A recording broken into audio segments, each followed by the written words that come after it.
Good morning. Wow.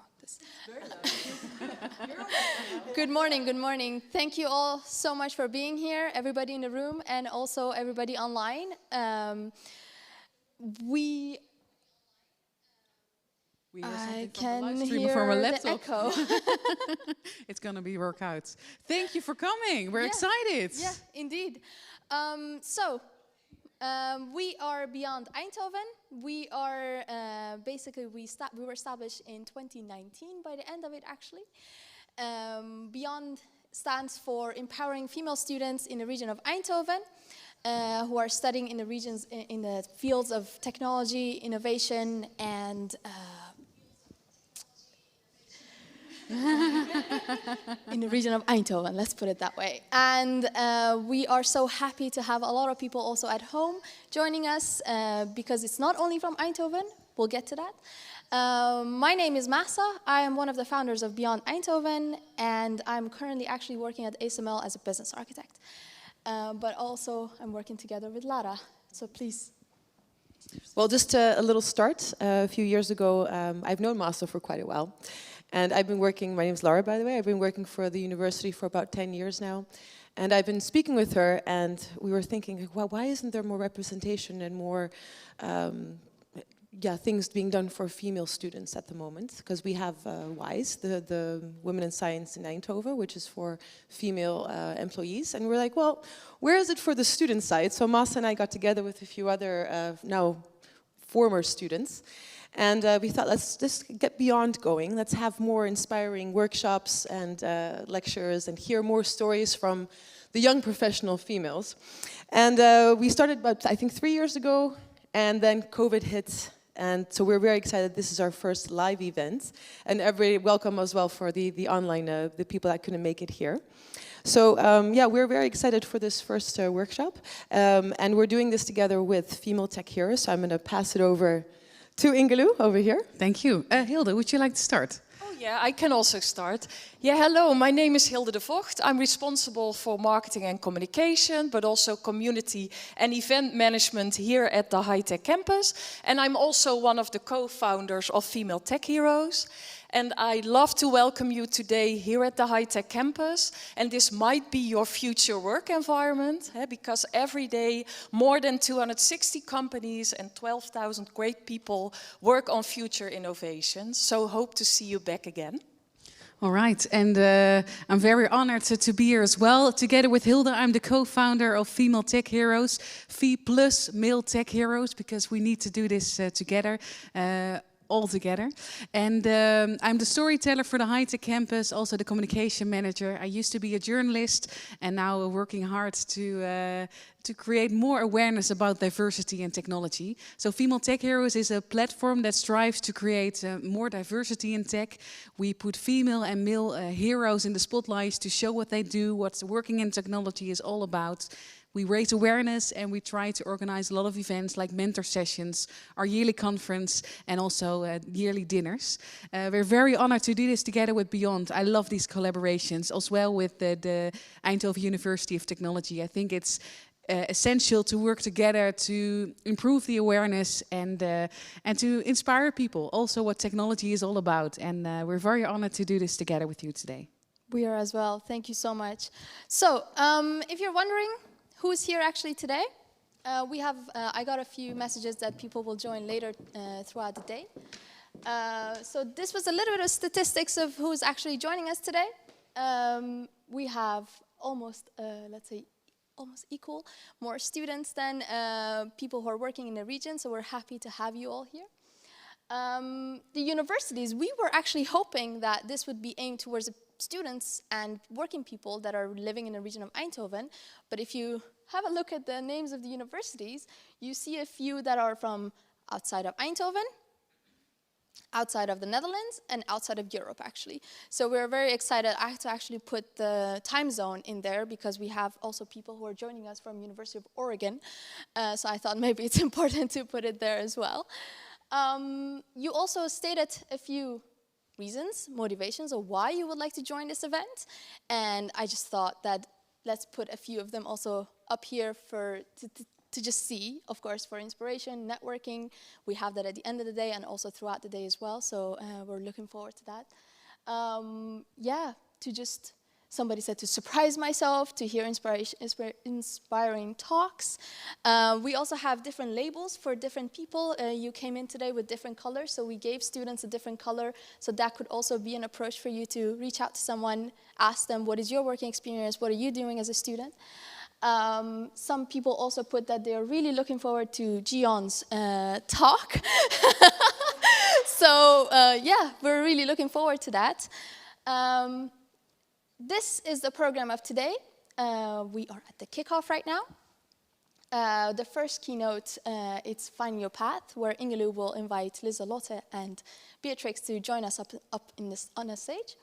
And then we'll have lunch, a break and lunch at around 11:30. We'll talk about that a little bit later, and we'll come back at 1 o'clock. We have moderating sessions where we have a cash box over there. We will throw it around for questions if you have any. Also, people at home, if you have any questions, please put them on the chat of the YouTube. We will read them out during the moderation session. One last note, we have a photographer, 2 photographers here. If you do not want your picture to be taken throughout the event today, please just tap them on the shoulder and let them know. She's up there, over there. So, and the other one is, I think, outside. You will see him with the camera. Just let them know, and they won't take your pictures. All right, Ingelu. Thank you.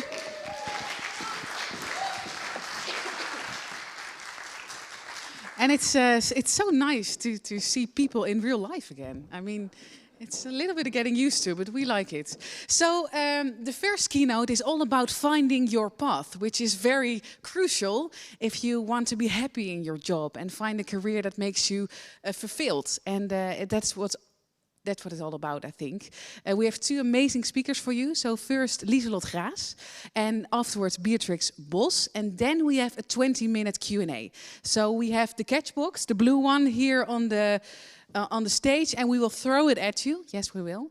And you can talk into it. There's a mic in it. And if you're watching from home, you can write questions down in the chat.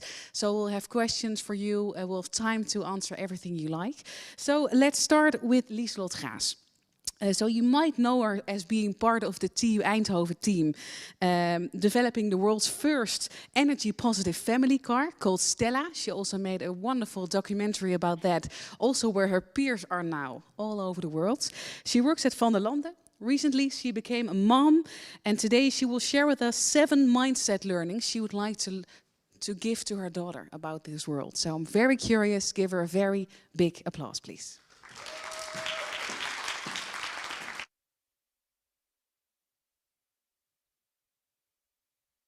Cup of tea.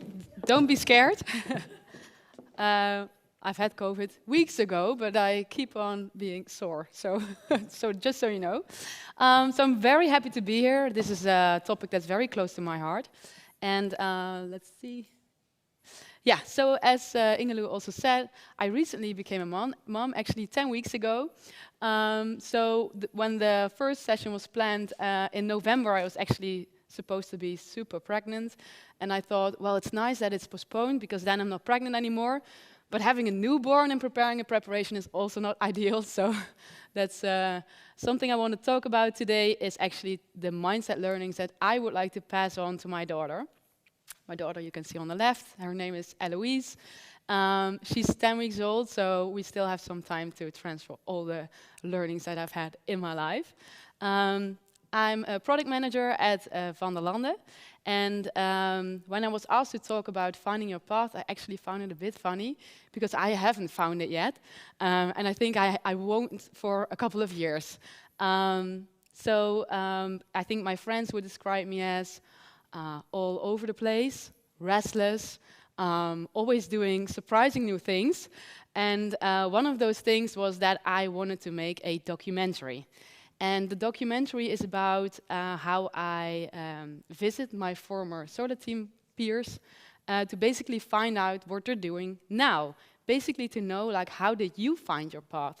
And I want to start today by looking at the trailer of that documentary.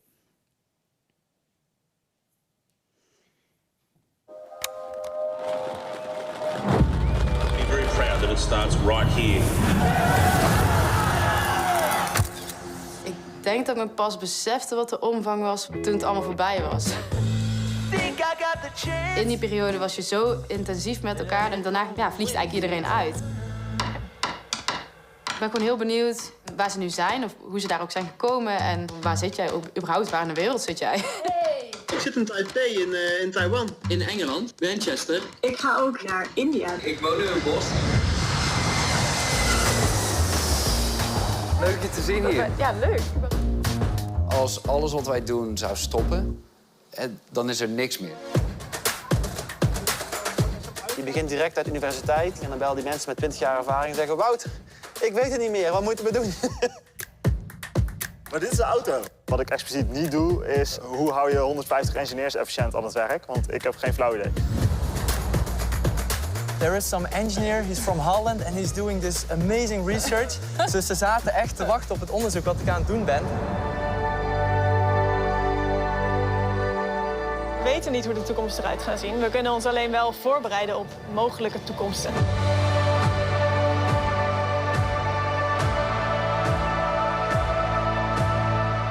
Als ik er dan zo op terugkijk, denk ik ook echt van ja, dit zijn ook echt rolmodellen. Gewoon wat zij doen is gewoon zo tof en zo gevarieerd en zo ambitieus.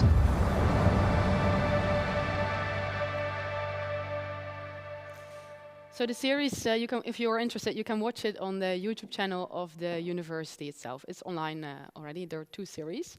But why I showed this documentary is also because this leads me to my first learning that I've had. I don't know where to point at. Here. Okay, so the documentary taught me something which I actually apply a lot, is to start small. It sounds very logical, but many times when we want to try out new things, we already start making a plan. We think we should have a complete plan before we start.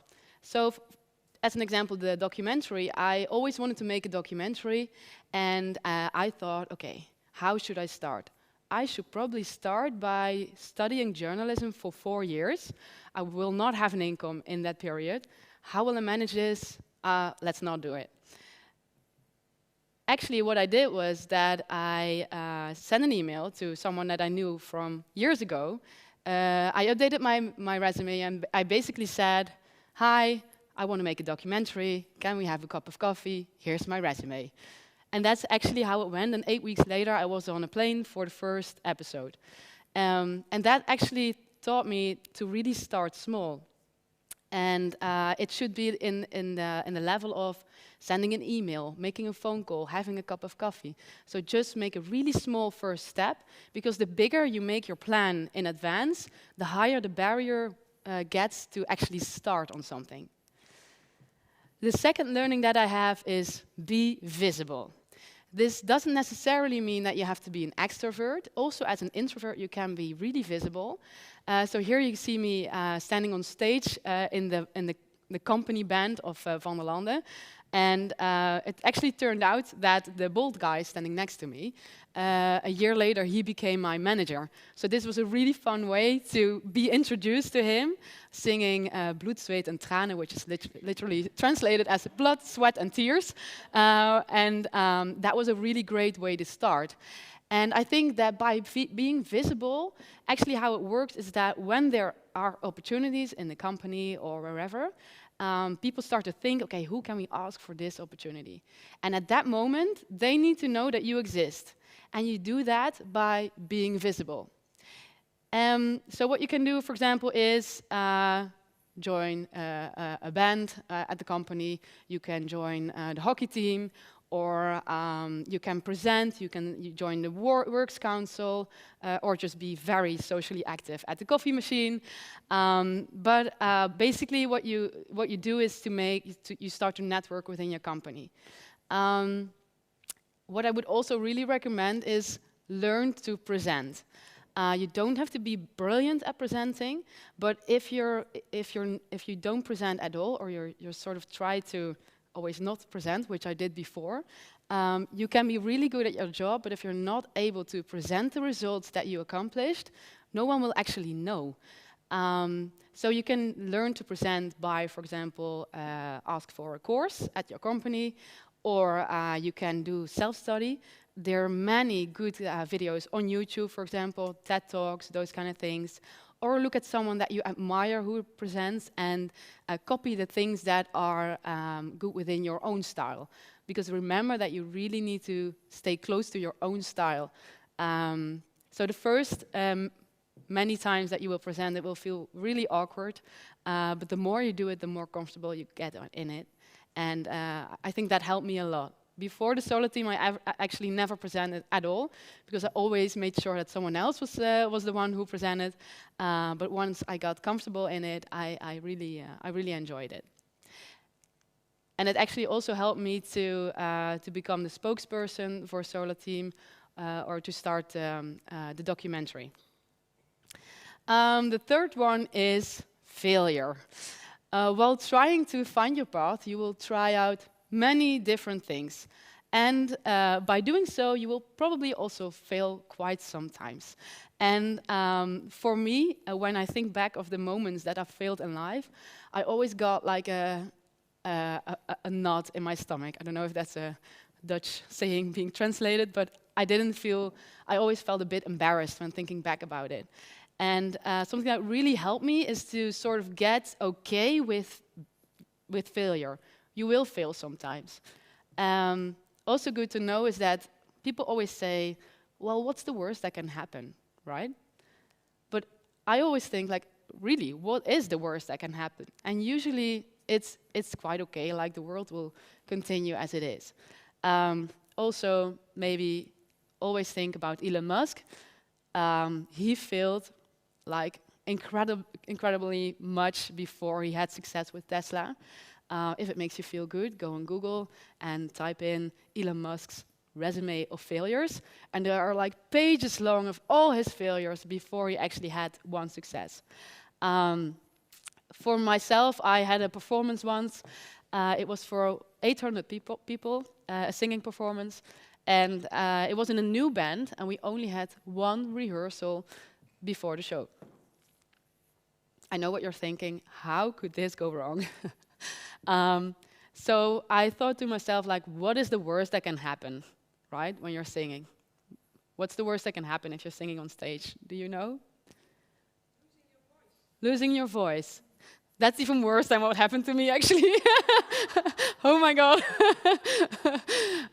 Yeah, you could lose your voice. You could forget the lyrics, indeed. Yeah, sing off key. Maybe something else? Fall down, indeed. I did all of those. I did all of those, except I didn't lose my voice, but maybe it would have been better. So that performance, if I really would have let that get to me and like really think about, oh, it was so bad, and really let the failure sink in, I would have never gone on stage again. But instead, and now when I think about it, I find it a really funny experience in my existence. Like I wouldn't do it again, maybe, hopefully, but because I got okay with the situation, I moved on. Oh, okay, so the next one, so the singing didn't turn into a career or anything, but it brings me to my next point, which is called connecting the dots. So this is my friend Steve, you may know him, and he is basically talking about connecting the dots, where the dots stand for events in your life. And he's talking about how one dot can lead to another, like one event or choice you made in your life makes you the person that you are today, but you can only connect the dots when you look backwards and not necessarily looking forward. So Steve goes to college, and he actually, after a year, he decides this is not his path. So he drops out. But because he drops out, but he's still enrolled, he's able to choose quite random classes. So, and that's where he talks about.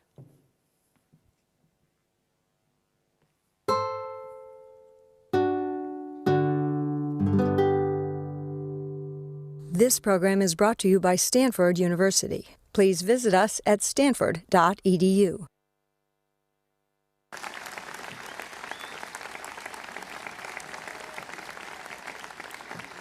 Thank you. Otherwise, it will be a very long one. I'm honored to be with you today for your commencement from one of the 3:30, finest please. universities in the world. I see something happening. I'll give you Yes, one example. Thanks. Reed College at that time offered perhaps the best calligraphy instruction in the country.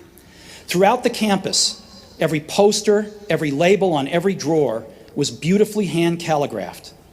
Because I had dropped out and didn't have to take the normal classes, I decided to take a calligraphy class to learn how to do this. I learned about serif and sans serif typefaces, about varying the amount of space between different letter combinations, about what makes great typography great. It was beautiful, historical, artistically subtle in a way that science can't capture, and I found it fascinating. None of this had even a hope of any practical application in my life. But 10 years later, when we were designing the first Macintosh computer, it all came back to me. And we designed it all into the Mac. It was the first computer with beautiful typography. If I had never dropped in on that single course in college, the Mac would have never had multiple typefaces or proportionally spaced fonts.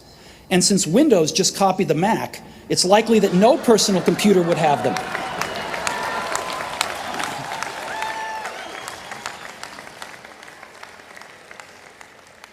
If I had never dropped out, I would have never dropped in on that calligraphy class, and personal computers might not have the wonderful typography that they do. Of course, it was impossible to connect the dots looking forward when I was in college, but it was very, very clear looking backwards 10 years later. Again, you can't connect the dots looking forward. You can only connect them looking backwards. So you have to trust that the dots will somehow connect in your future. You have to trust in something, your gut, destiny, life, karma, whatever. Because believing that the dots will connect down the road will give you the confidence to follow your heart, even when it leads you off the well-worn path. And that will make all the difference. Multiple typefaces are... Okay, enough about the typefaces, but this was something that really stuck with me when I saw this. So you can't connect the dots looking forward. So I had the tendency to always make choices quite strategically. And by doing so, you always think what if I would do this? Then it will probably lead me to that. So if Steve would have done that, he obviously never would have studied calligraphy. So it's also really interesting to look back at your own lives and think what were the dots that I can connect right now, which I couldn't when I was living that moment. But it's also good to realize when looking forward that sometimes you have to do things like Steve says that sort of happen on your way or that you feel very passionate about, even though you don't see the value of it yet. For me, again, the singing. So when I started singing when I was 15, 16 years old, I got on the stage and I was shaking like crazy. I thought I was terrified. And obviously for me, the obvious next dot on the horizon was that I was going to be the next Beyoncé.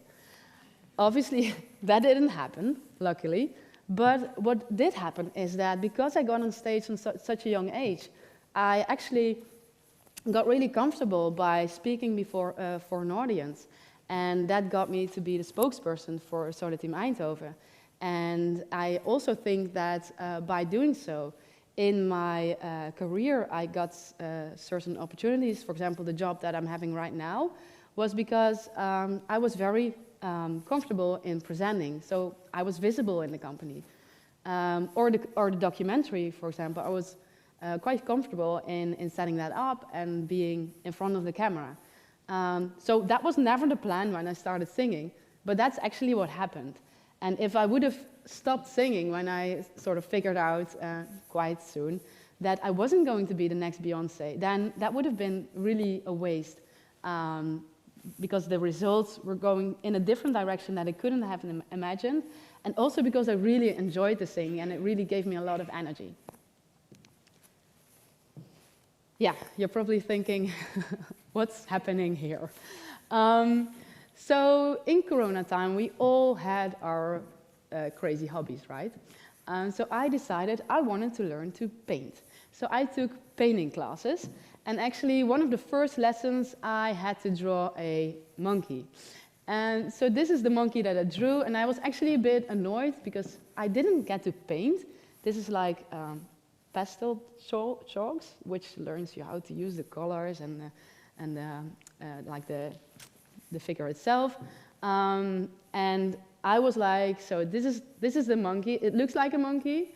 I'm not super proud of it, but I think this is the end result. No, actually, I'm sure this is the end result. This is the best I can do. So the week after that, I got back to my painting class, and I thought, now I'm finally going to paint. And I was expecting to get like a white sheet to start my painting career. But actually, the teacher told me, continue on the monkey. And I was like, no, it's finished. Like, I can't do any better. The monkey's finished. Let's move on. This is my second monkey. Actually, I continued, and after 2 hours, the monkey looked like the one on the right. And I was so surprised by myself. Like, I don't want to be cocky or anything, but this is a fine monkey. It actually looks at you, right? If I walk over here, it's still looking at me like the Mona Lisa. So I was super proud of this monkey. And I was so surprised by myself that I started thinking, what happened here? And I think the lesson that I learned is I was sort of blocking myself to be surprised. So I was already sort of fed up with my own limitations. I thought I knew what my limits were. I had prejudice, like this is it. I don't like the monkey. I don't like the chalks. I want to paint. I was really sort of stubborn and sort of blocking myself from making progress. And this is something that I always use nowadays, that when I sort of feel that I'm getting in that situation again, I always think, don't settle for the first monkey. So that's something that you can learn from my monkey experience. Another example is that when I was asked for the solar team, so someone asked me, like, they're looking for people for the solar team, and they're building a car. And my first response was, nah, I don't know anything of cars. Actually, I don't even like cars. So, no, this is not for me. And I actually thought it was very funny that they asked me, so I told this funny anecdote to a friend, and he actually convinced me, like, no, this is amazing, this is an opportunity. So I was like, okay, I'll say yes, let's go on with it. And luckily I did, because I think the solar team was like one of the most life-changing experiences that I've had in my life. So luckily I did say yes at the right moment, and did I let myself be surprised? I think it's really good to say yes to opportunities before you start thinking about how scary it is, or how well it will suit you, or you have prejudice. For example, no, I'm not into cars. Whereas the solar team obviously isn't about the car, it's about a sustainable vision. And that's something that I do like. So let yourself be surprised. The sixth lesson that I have today is raise your hand. When there's an opportunity, it's the best if you're asked, obviously, that they think, we have this opportunity, we should ask Lis Lothras, she will be perfect for the job. But my advice is, don't be too modest. If there's an opportunity and you know that you're good at it, or you're not even sure whether you're good at it, but you want to do it, just raise your hand. There have been multiple occasions in my life that I look back and thought, I wish I just said that I wanted to do it. An example is the design presentation of the solar team. My goal for the solar team was that I wanted to learn how to present, because I hadn't presented before. So when the design presentation, where we present the design of the car, arrived, I basically waited to be asked. And I didn't get asked because 2 other people raised their hand, which is really good. And they presented the presentation, and I was really sad about that. And they didn't even know. So when the car presentation arrived, which is the presentation where there's actually a car, then I decided I'm not going to be modest, I will do the presentation. And the rest was like, oh yeah, that makes sense, do the presentation. And I was like, why didn't I raise my hand before? I was too modest. I was waiting to be asked. So raise your hand. And then the final one is be kind. If I look around, I only see kind people. So this one will be an easy one for you. But I also learned that being kind doesn't mean you have to be a pushover. So you can be kind and still have an argument, or you can still make a point, or start a discussion. So you can be a tough cookie without compromising on kindness, which doesn't mean that everybody has to like you, obviously. That's a lesson for myself. But you can, I think it really helps if you're kind to people and sincerely interested in people, then they will help you, and they will also, when an opportunity arises, they will be very glad to hand it to you as well. So thanks for having me today, and I think we're going to listen to the next speaker. Give her a big applause, please. Yeah, thank you. Thank you. Thank you so much. And I really liked connecting the dots part. It's good to do that for your own career path as well. It's interesting. I'm still thinking about that. You as well? Yeah, I see some nodding faces.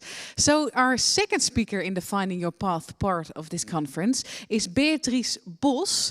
She's also a former TU Eindhoven student. She studied sustainable energy technology, and she is now in, as she calls it, her first grown-up job. Let's hear all about it. Give her a big applause, please.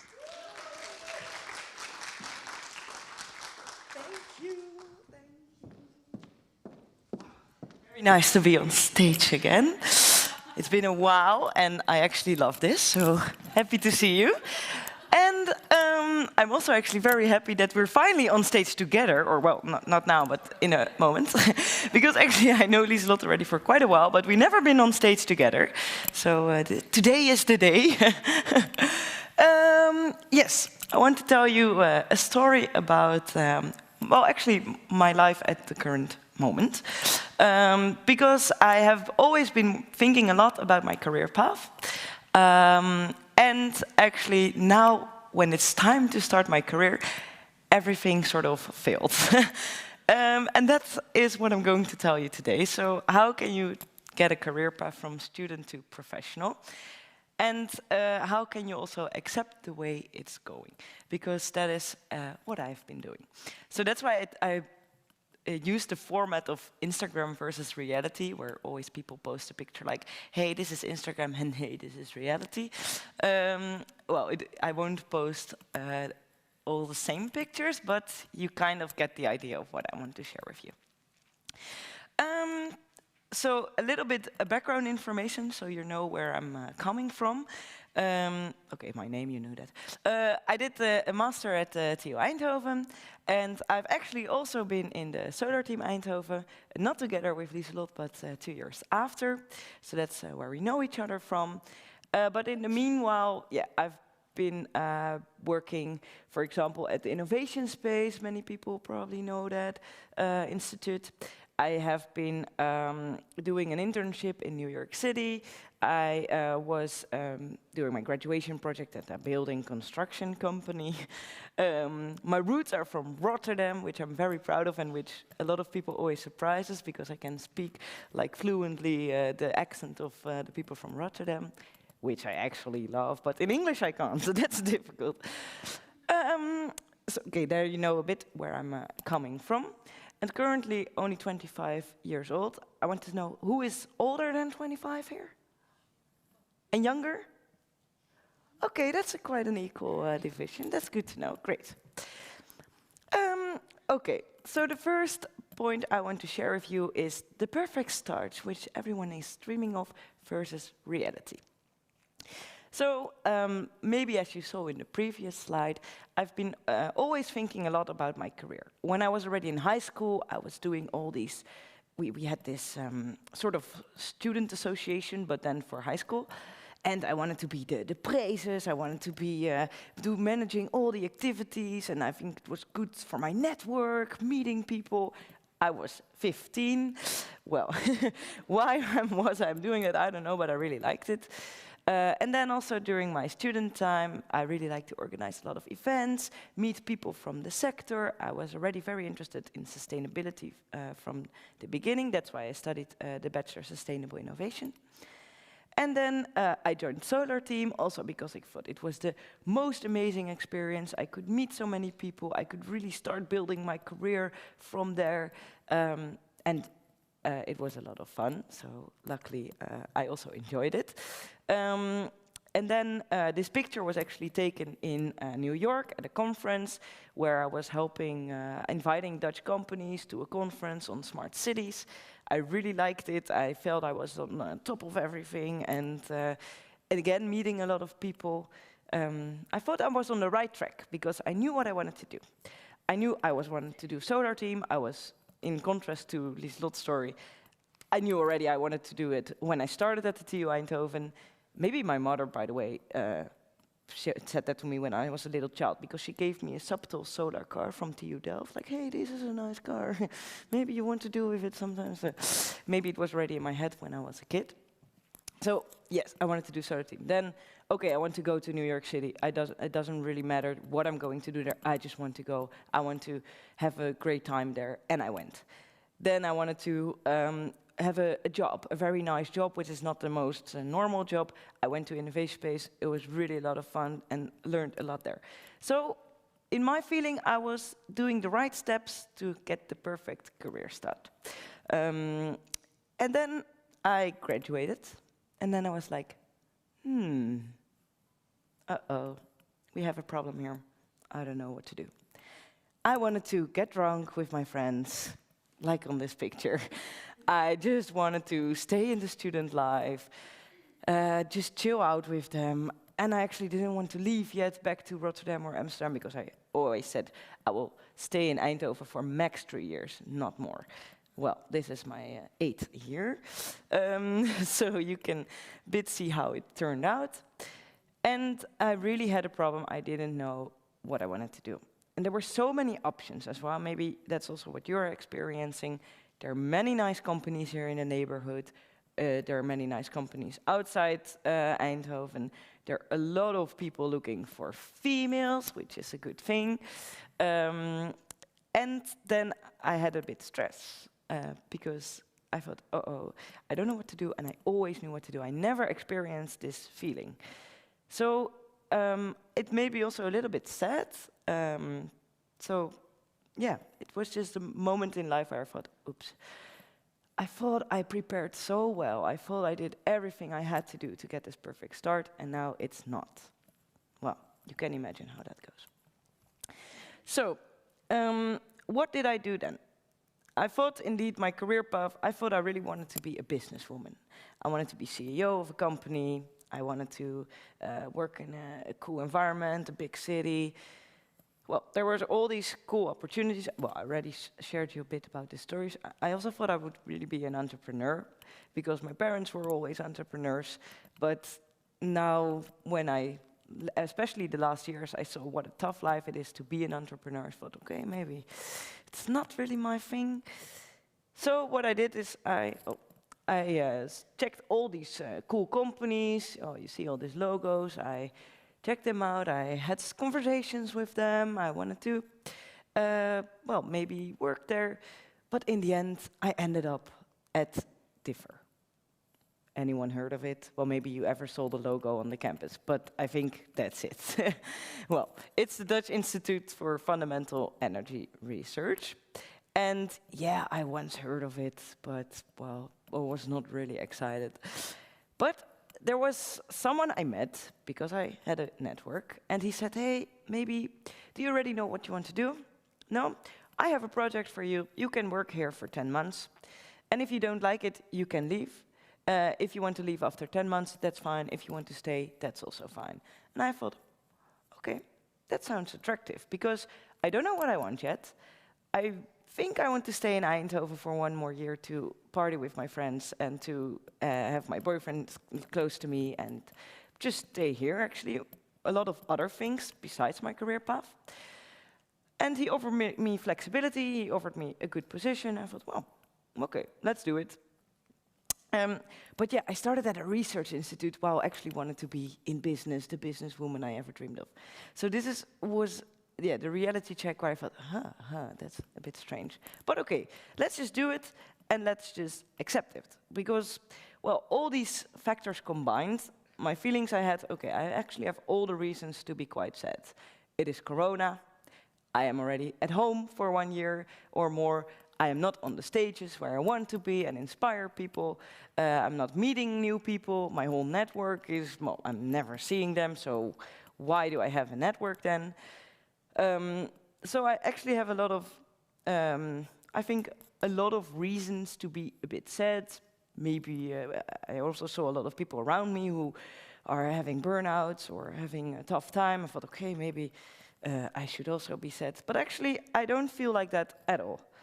At the moment, I actually feel very blessed. I have so much time to spend with my friends. I can sport a lot now. I finally want to get this summer body this year. So I hope really this year I will finally make it. I took a tattoo finally. I thought, okay, let's just do it because I already wanted for 5 years and now I got the time. So all these other factors besides my career path also made me very happy. And actually I really enjoy the job as well. I have a lot of time to explore my own interest in the job. I have a lot of freedom. So I'm actually not sad at all. And this is also the advice I want to give you, of course. Yeah, it's not the perfect start. And no, it's not the dream job yet. But it's a start. And it doesn't really matter what I started at. I'm good at how I'm feeling right now. Well, I hope you can see I was really happy right there. But so. Then another part which also plays a large role, and I think for many of you, is the expectations.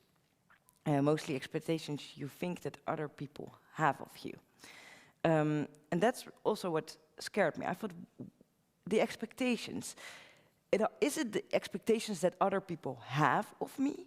Or is it the fact that that I think they have certain expectations of me? And I think it's the last point. I put the bar for myself too high because I think all these people think that I will be the big businesswoman and go to other countries to work in. But that's not the case. When I talk to I thought they see me sometimes as an astronaut. I have to go to the moon or, you know, crazy stuff. But that's not how they think of you. When I talk now a lot of, lately I have a lot of conversations with also other colleagues from, for example, from Solar Team or from my previous job. And I asked them, how is your career path going? And they said, yeah, well, bit just like you, just normal, and I don't know what I want yet, so I just do this now because it feels right. And I thought, they don't have these expectations. They just do what they are focused on their own career. They're not so focused on me or anyone else. And that's a great thing, because you don't have to live up to their expectations. It are just my own expectations. So now I also accepted that I should just lower them a bit, and I will just start at whatever I want to do. So, just like everyone else, this is also reality. I'm just sitting behind my desk in Corona times, typing, sometimes just staring out of the window, don't know what to do, getting a new coffee, checking Instagram. Hey, 5 o'clock. I never thought I would be that person that loves to check out at 5. But yeah, it also turned out to be me. So don't feel, captured by the expectations of others, which they actually don't have. I also hope you didn't have high expectations of my talk of today, because as you see, the pictures are, well, not so flashy, I would say. So I would try to sum up a little these messages that I just shared with you. The career path. As it's called, it's not a career, it's called a career path. It's the step you take after the other step. So now I just took this step. The next step, I will take another step. The step, maybe it turned out not to be the perfect step. I will go right again. Then maybe I will go left again. And then somewhere you end up in a direction where you want to go. So it is a career path and not just a career. And I think this year, I think also career is not only about the job you're doing. It's also about the fun you have, the people you meet, all the other things that you can do besides your career. Then I would say, indeed, orientate on what you do. It's never too early to start to orientate. I already started when I was very, very young, and I'm still doing it, which is nice because I did see a lot of companies, and I do know a lot of people who I could ask for a coffee now. So I think, and every time I think, oh, I'm taking an hour of this person, maybe he or she is very busy, no time to talk with me, and they said, oh, I'm so happy you asked me for a coffee. I love to tell my story. Like, I thought so. So the second point is just start. Because I could also spend another 3 months in September to orientate on what I wanted to do. But I thought, okay, I don't know where to orientate right now, so I will just start. I don't matter what it is, I think this feels good, let's just do it. And I did took the flexibility, of course, that I had a temporary contract, that I had the verbal agreement that I could leave whenever I wanted to leave. So that gave me a little bit of flexibility, but I started. I didn't want to go traveling again for 5 months and then still after 5 months don't know what I wanted to do. So I think this is really my most important advice to you. If you don't know, just start where you want to go. Don't think about it too much. Think, okay, I like this, it's a good feeling, it ticks quite some of the boxes, let's go. And that's also the point which says, don't stress, it will be fine. And then if it's not the right thing, just enjoy besides that. So yeah, this is, I hope, the Instagram version. You will take all these messages at home. Probably reality is you think, just keep talking, and I'll pretend I'm listening. Probably is one ear in, another ear out. But I hope this sticks to you a little bit. And I hope that you now also see that you might think, okay, I will also just start like Beatrice. I don't matter if it's right or is it left. Let's just go straight ahead and we'll see. So that's it for today.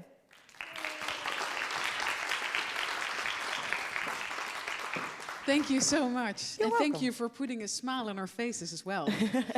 Please stay on stage. And Lis Lothras, could you join us as well?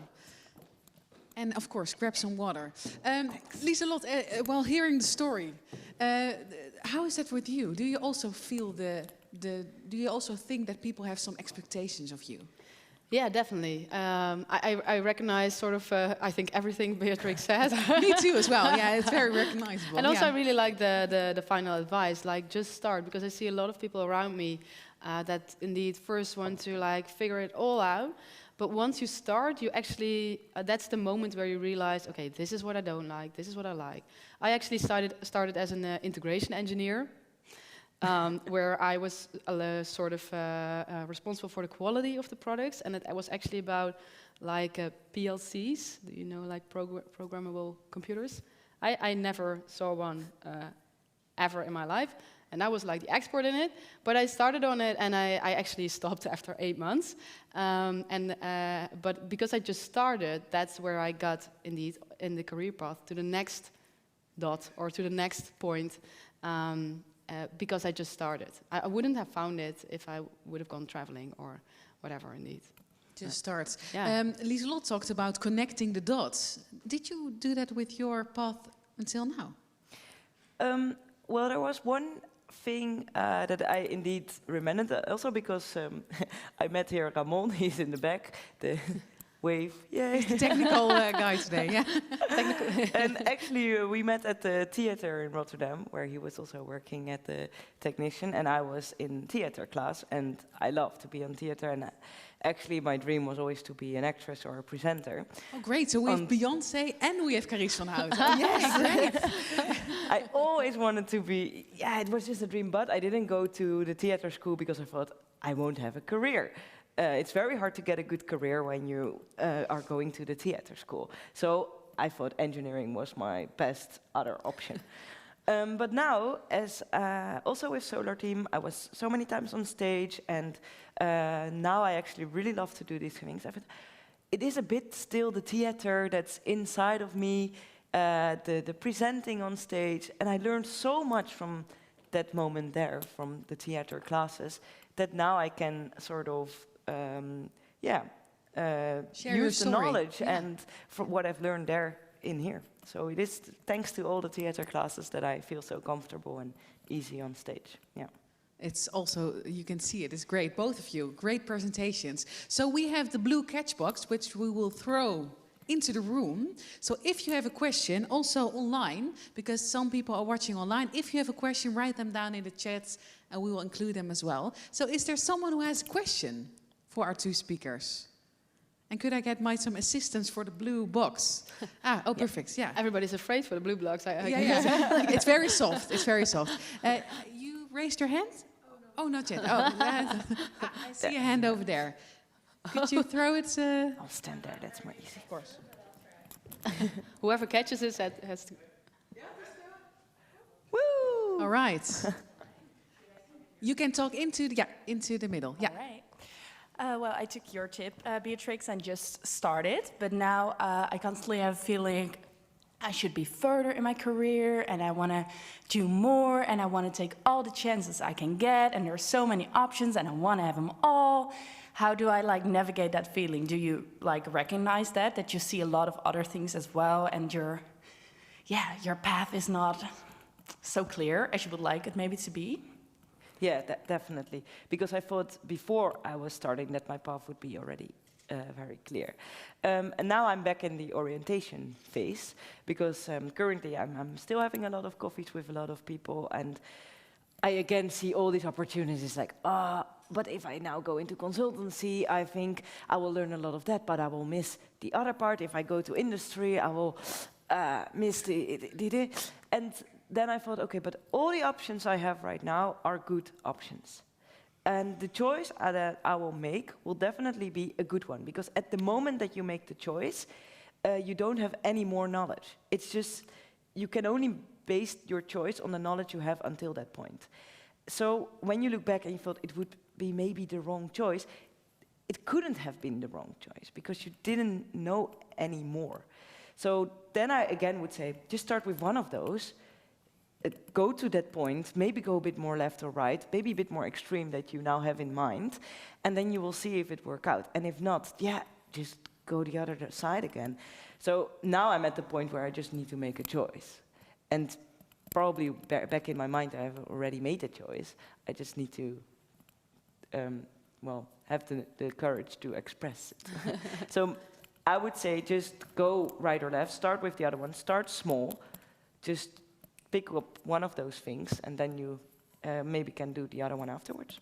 Yeah, but sometimes I have an agitated feeling oh, I want to do more. I'm not calm, onrustig, I would say. A little restless. Yes. Yeah, a little bit restless. So how do you navigate that feeling? Because maybe you have the same thing, oh, but I could do this as well, and I want to invest in my career, but I also want to do all the things at once.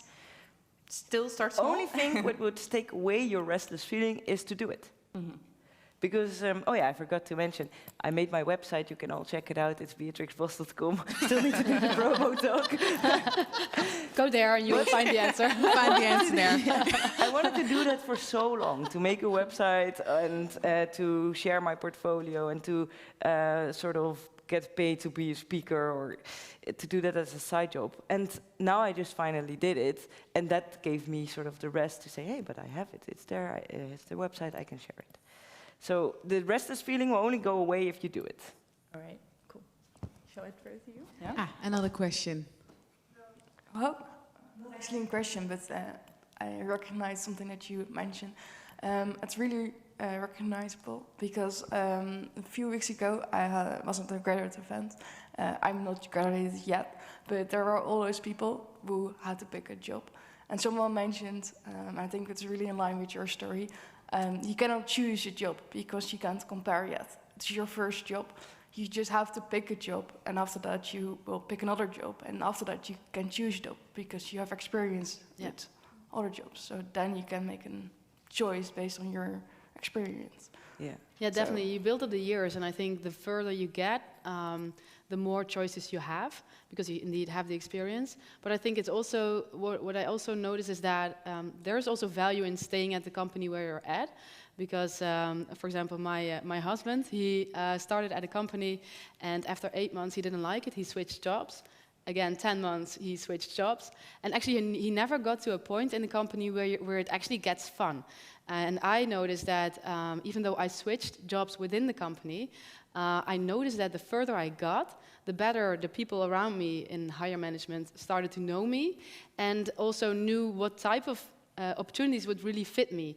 So the role that I'm in right now as product manager, they actually asked me for that job because they already knew like what I'm good at. I never thought of product management. But because I stayed at the company, even though I was doubting, I got to this point where I'm now in a job where I really enjoy it. Whereas as an integration engineer, I was like, I should probably go to a different company, be an entrepreneur or whatever, something else. Really restless. I also recognize the feeling of you. But there's also value in staying, I would say. And I would really advise you to speak up. So if you're at a company, if you started at a company, and after a few months you are like, okay, this is not me, the first response probably is, I have to look at another company because I'm a bit embarrassed that I don't like it at this current stage. It's easier to just go to a different company. But I spoke up. I was like, okay, I don't like this job. And then people started looking for me, and then I got the opportunity to set up an innovation department at the company, which is amazing. So if I wouldn't have said it, I would have just took another job, said, sorry, I have to resign, and I would have missed the great opportunity and probably have to start over again at a different company. Maybe I can add on that, because I was in the mentor session of the Female High-Tech Heroes, and there was also my mentor that shared the story that when you have a resume with a lot of different companies and jobs, they always think, oh, you're a job hopper, you know, you will not stay long at my company either. And then she said, but when you have a resume with many different jobs within the same company, they think, wow, great, she had explored the company from all the sides, she has developed herself within the company and took all That's true, that does help. Yeah, I would definitely choose the company and not necessarily the job. Yes. That's, I think, a good... Choose a company you feel comfortable, right? Yeah, and preferably if it's a company, if you're not sure, choose a company where you have multiple options. So, for example, not to advertise for Van der Landen, but I work at Van der Landen. Lis Lothras also has a website. I have a website. It's vanderlanden.com.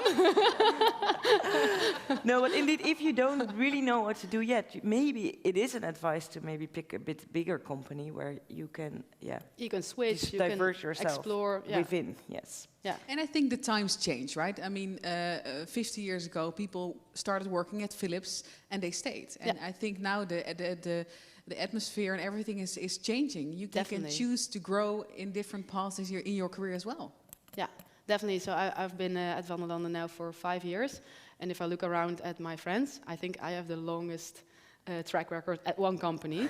Because everybody is looking and everybody's searching and being restless, like taking another opportunity because I don't like this.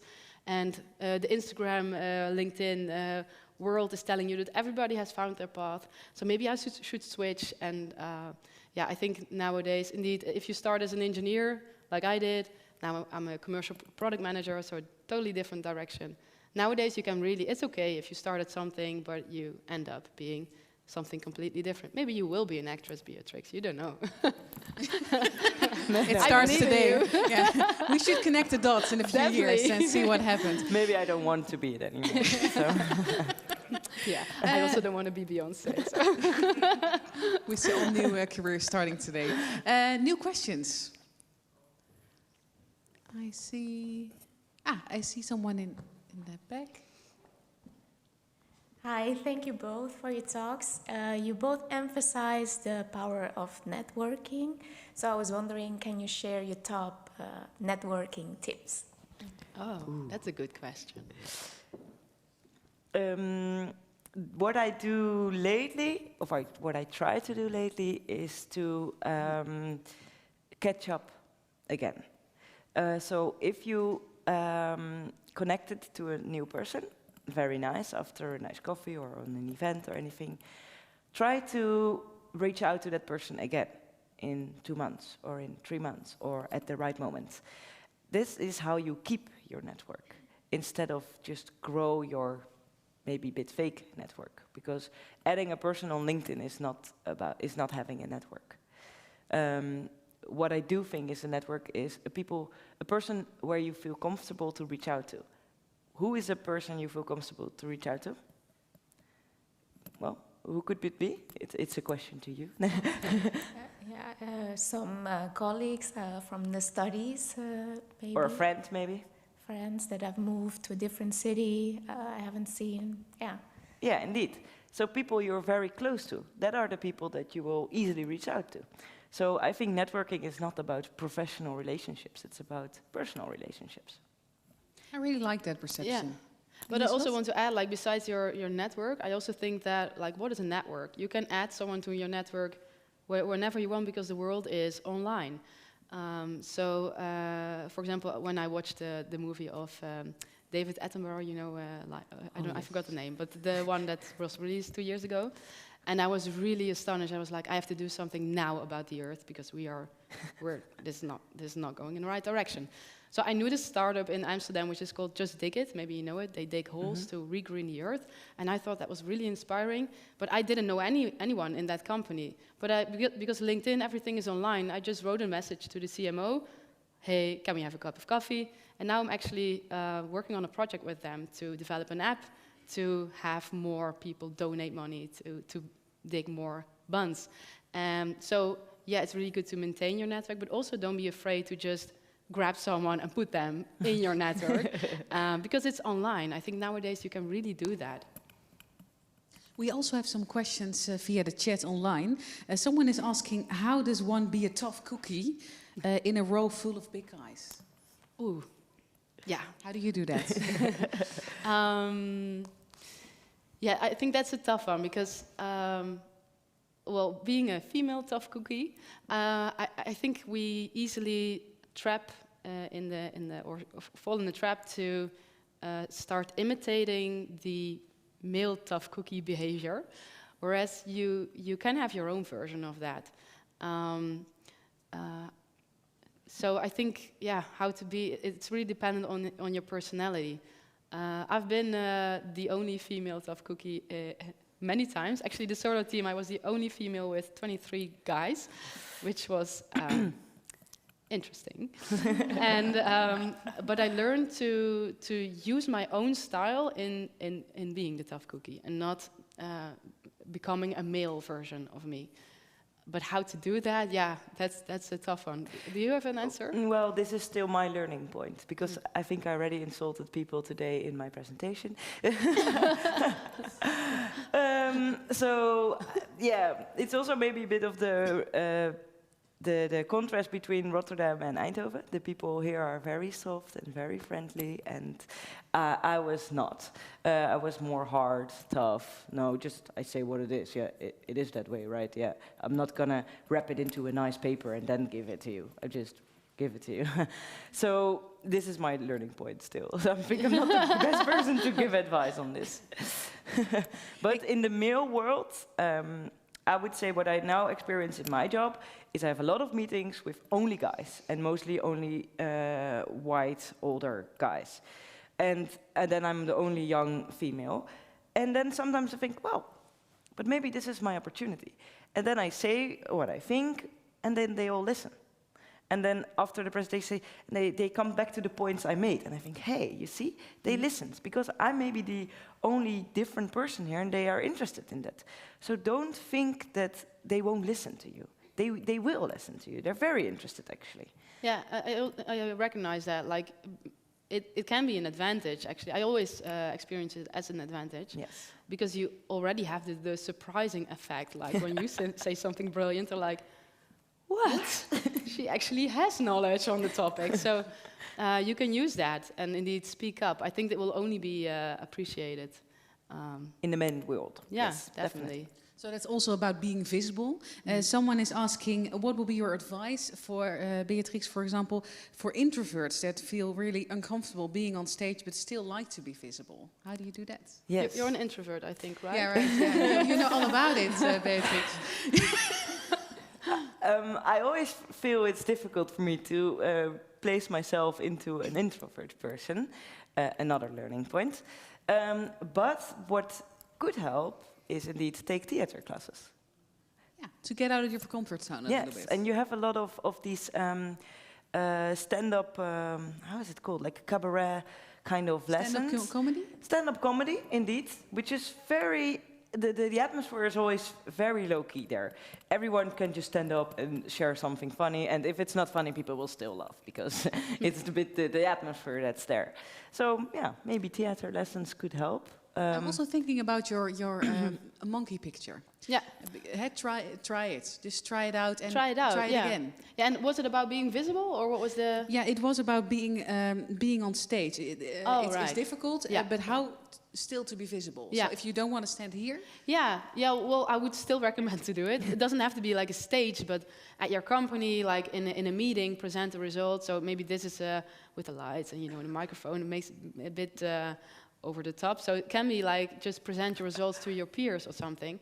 But I would also say as an introvert, like being visible can also be a one-on-one thing, or like at the coffee machine, or it doesn't have to be in front of an audience. Like being visible, like I said, can be in the hockey team, can be on like there's a super introvert guy at my company, and he was the violist at the band, and now he's one of my close colleagues. So.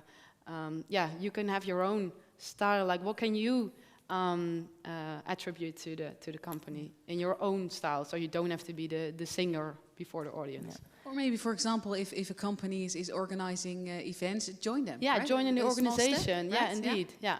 Yeah, and the other advice I once heard someone giving was team up with someone who is extrovert.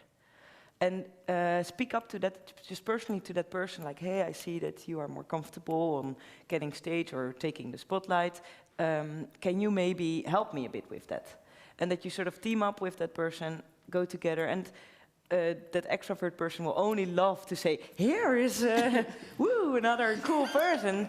So, yeah, no, I think it would really help. Because if someone would say that to me, I would only love to help to get that person and help that person to feel more comfortable on stage. BeatriceBoss.com. Someone is asking a follow-up question on this. How do you stand out when you might not be or feel like the smartest or most skilled person for a position? I think many people feel like that. I think it's good to realize that everybody has doubts on like when you're applying to something. The job that I'm currently in actually was for people with 10+ years experience, and when I applied for it, I only had 2. So if I would have like actually read the application in that way, I read it, but like read it like, oh, I'm not suitable for the job, I would have never applied. But again, what's the worst that can happen if you do apply? You can be rejected. Okay. Well, okay, then you apply to the next one. I've had a lot of rejections. You probably did as well. So yeah, everybody is rejected sometimes. So yeah, and I heard, and this is funny about the female versus male aspect, that when there is a job and there are certain requirements, for example, 10 years experience, you need to speak fluently this, you need to have this and this and that. There are always a few things. Then males will always apply when they only tick 3 or 4 of the boxes, while females will only apply if they tick all 7 boxes. So this is also a bit about indeed estimating yourself. Like, and I think indeed females are a bit like, ooh, it's not yet for me. It's not perfect because I'm not the perfect fit. While males are, the other 2, probably doesn't matter. I'll learn Chinese. I'll learn Chinese, I don't care. I'm perfect for this job. I already have 3 of the 7 boxes. And it's also good to realize that in the job applications, an ideal candidate is described. The company will probably not find someone who checks all 7 boxes, and they will also not necessarily hire that person. So don't be afraid if it says 5 years experience, you are looking for your first job. Don't be afraid if it says 2 years experience. Just apply to it, and you will see that doesn't matter. And it's the same with the question she asked about maybe other things. Am I the perfect one to give this presentation? Do I have enough knowledge for this or that? Well, you only find out by doing it. Start small, right? Yeah, start Lis Lothras small. was saying, yeah. And I think also when you apply for a job, I always think in my head like, I have to like the job as well. You know, it's not only about them liking you, but it's about, are we a match? Yeah. Especially in this job market, right? Exactly. They're like, it's not like they have a lot of choices. So, yeah, we're on the winning team. So, the final question from this audience here in the auditorium.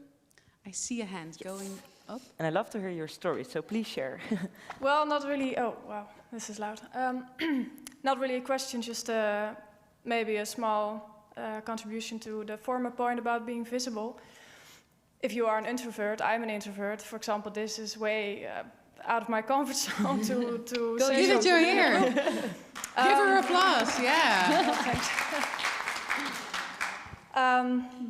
And for example, I don't really do social media. I hate being in the spotlight or promoting myself, but I do have a pink car. So everywhere I go, everyone knows me. So I'm sort of indirectly promoting myself in a positive way, hopefully. So maybe, of course, I'm not saying to everyone, buy a pink car, but there are ways as an introvert to promote yourself without necessarily really directly taking the spotlight. I like that. That's very nice. Thank you for sharing. Someone else wants to share something.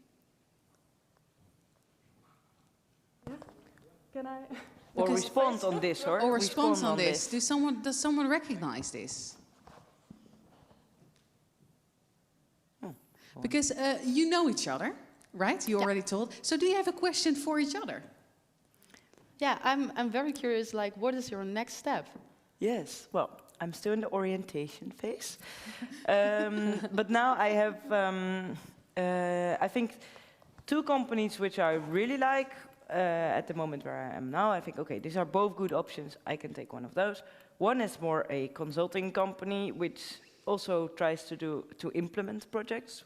I think that second part would be the nice part. The reason I choose this, maybe why I would choose this company, is because they have a lot of personal learning experience, personal learning programs. And I think in a few years I can learn a lot there. It's tough work, dynamic teams, young people, a lot of personal guidance, 1 hour a week of personal feedback. And I think I could use that to develop myself also in more other aspects. The other job that I'm doubting of is more industry, a bigger company, where indeed I could have many different positions within the company, which I like. I think the atmosphere of the company is very nice. I think it would really suit me. But it's more industry, and I think it is a bit more low-key. I think I will have to start very small there and, you know, get on the ladder slowly. So that's why I think, okay, maybe not that now. Maybe that's more a job when I have a child and a husband and a house. my life, you mean? Yes. And maybe then I can do first the other job and then that one. That's a bit the phase I'm now into. Then I think, oh, a startup. Yeah, I like that. I like the people there. I like the vibe. Shouldn't I go to Lightyear? Yeah, not sure. So I now park these 2 options. That's my idea for the coming month. Park these 2 options, explore a bit more the outer world, and if I don't find anything else, I'll just go back to these 2 options. And do you have a deadline, like when you will? Well, I want to start in September or October, so that's why. Plenty of time. Yeah. Okay, good luck in the journey as well. Yeah, thanks. Do you also have a question? Yes, one question back. Because now you also have done a lot, like you got married, you got a child. Did it change something in your career perspective? Well, I'm still on my maternity leave, so yes. I don't know. So yeah, definitely, I would say. So the becoming a mother obviously is, I think, even more life-changing than the solo team. Luckily. Yeah, I have to juggle a bit. My husband, he's an entrepreneur, so he has his own company with staff and stuff like that. So we're really like figuring out like how are we actually going to do this. I will start working in 2 weeks, so plenty of time to figure it out. But yeah, that's something that's we always agreed, like we will both have alternating, like the sort of flourishing moments in our career.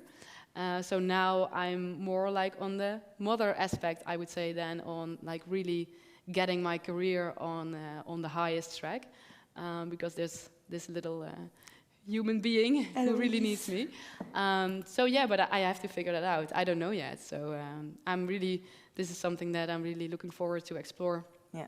Like, how will I establish this? Because I also know that something will start to bubble in me again, and I will probably start a new project or like something that actually doesn't fit in my time schedule.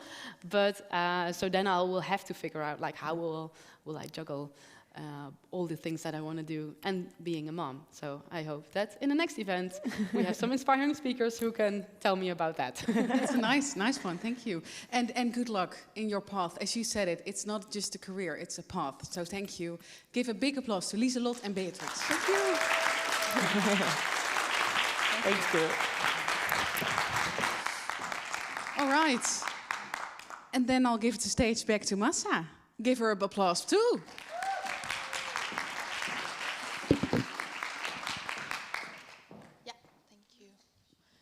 Wow. I have to say, one thing stayed by me from both talks that just, apply to jobs if that's what you're doing right now. Apply for a student team if that's your journey. Like, what's the worst thing that can happen? That's what I do as well, and that's how I actually landed my own job right now. It needed 8 years of experience, and I was like, hi, I knew people from the team, so I just went and talked to them. So just take the step. What's the worst thing that can happen? Yeah, they reject you. Okay, off to the next one. Wow, we're a bit ahead of the schedule. Just a bit, like 10 minutes. So we have our break and lunch till, let's say, about 12:45. We have 2 routes actually printed out. It's on the reception outside for a short walk around the high-tech campus.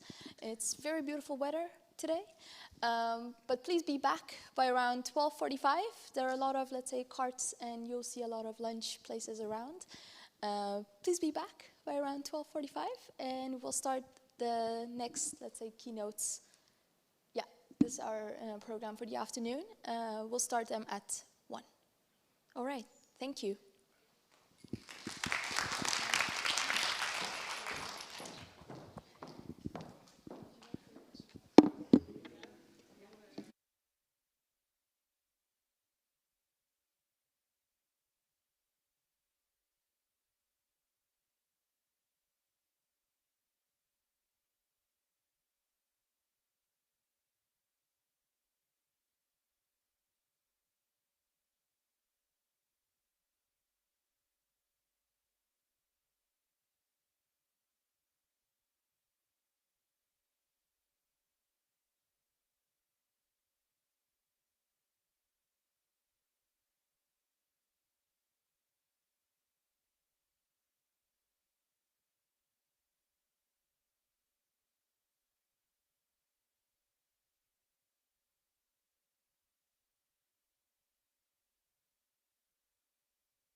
And the first was navigating your path. Now we're doing steering your path and setting boundaries in a certain sense as well.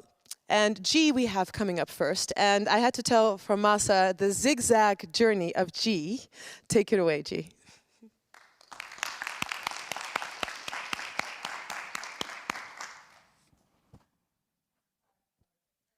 There will be two people talking in this session.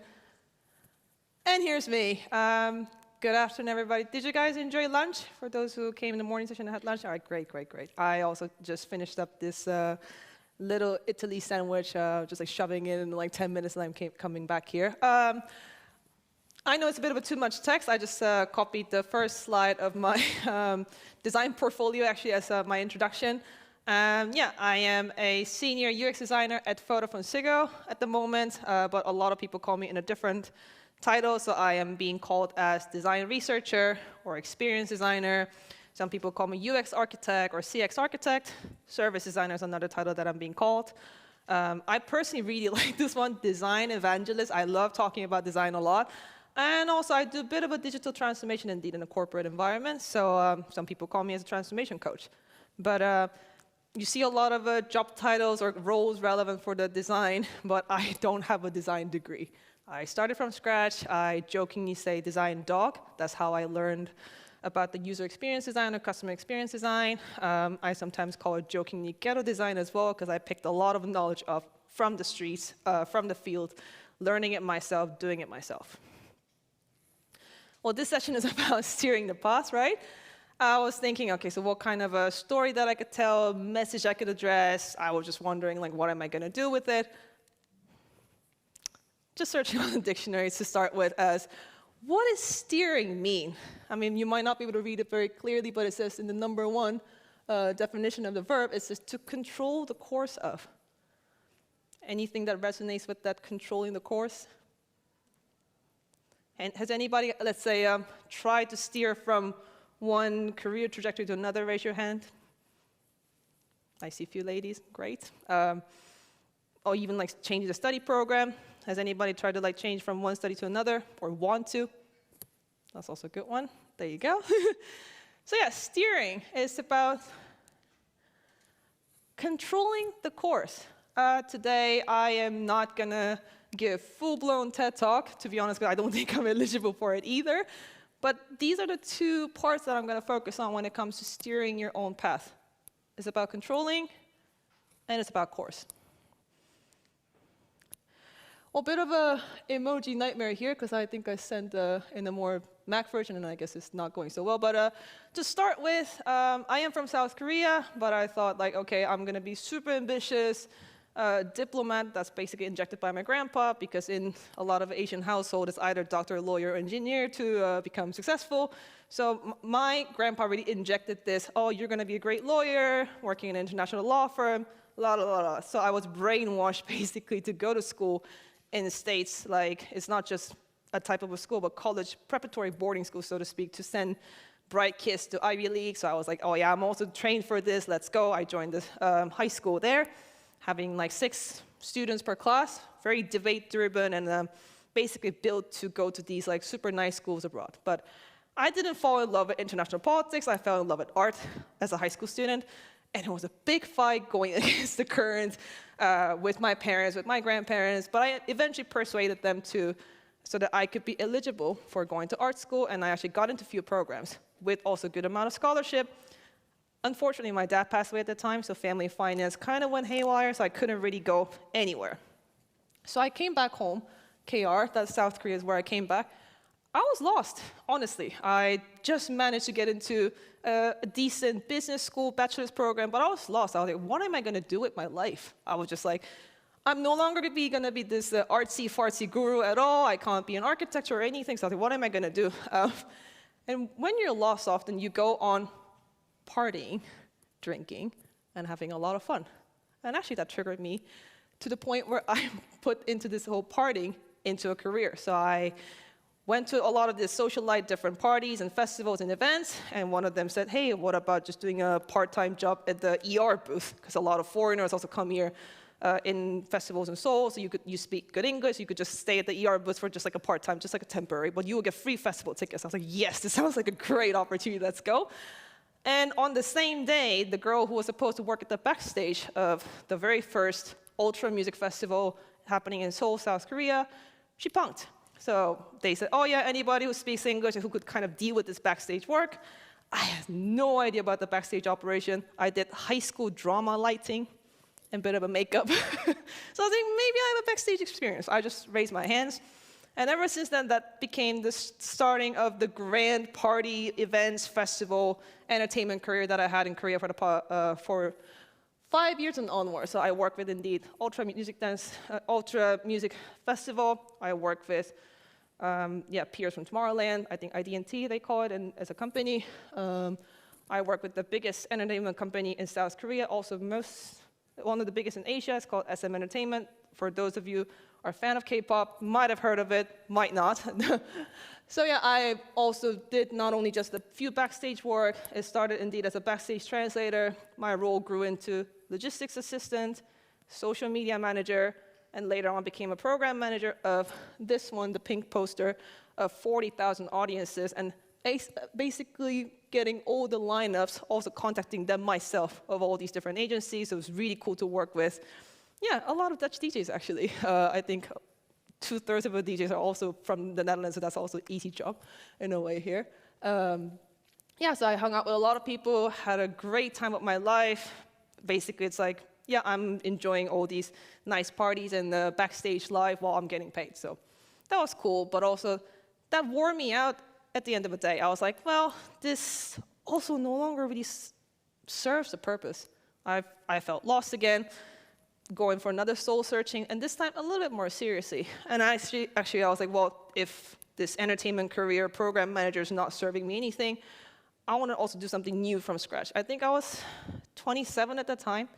I became an intern in this, you see the logo Klook. It's a travel tech startup, started in Hong Kong, at the time was a bit more predominantly renowned in Asia, and now operating all across the world. I became a marketing intern at Klook at an age of 27. Again, starting from scratch. My God, it wears me off. But I had a lot of fun. I opened the very first influencer program at Klook Korea. I also managed to create 30% of that revenue for that company based on the influencer program that I pulled off. So yeah, it was like a good fun that I also had there. And I was like, well, I think I tried enough. A bit in US, a bit in South Korea. How about something completely different? Well, I joined a master's program, not in this region actually, at Fe+ Amsterdam, a business and innovation program. And I was like, well, how about, yeah, innovation management? That's something, sounds cool, seems cool, let's try it, shall we? Because at the end of the day, after asking so many questions to myself, what exactly do I want? I love problem solving, and design thinking is a great method when it comes to problem solving. Solving the problem in the right manner. So I was like, yeah, innovation management seems cool, let's go for it. And the very first internship opportunity I had was actually supposed to be at Accenture. And at that time, the innovation lead at Accenture was also a managing director at the Next Web. Some of you might have, oh, the logo is blocked. Some of you might know the Next Web as a tech media company, but they do also big startup conference in Amsterdam mainly.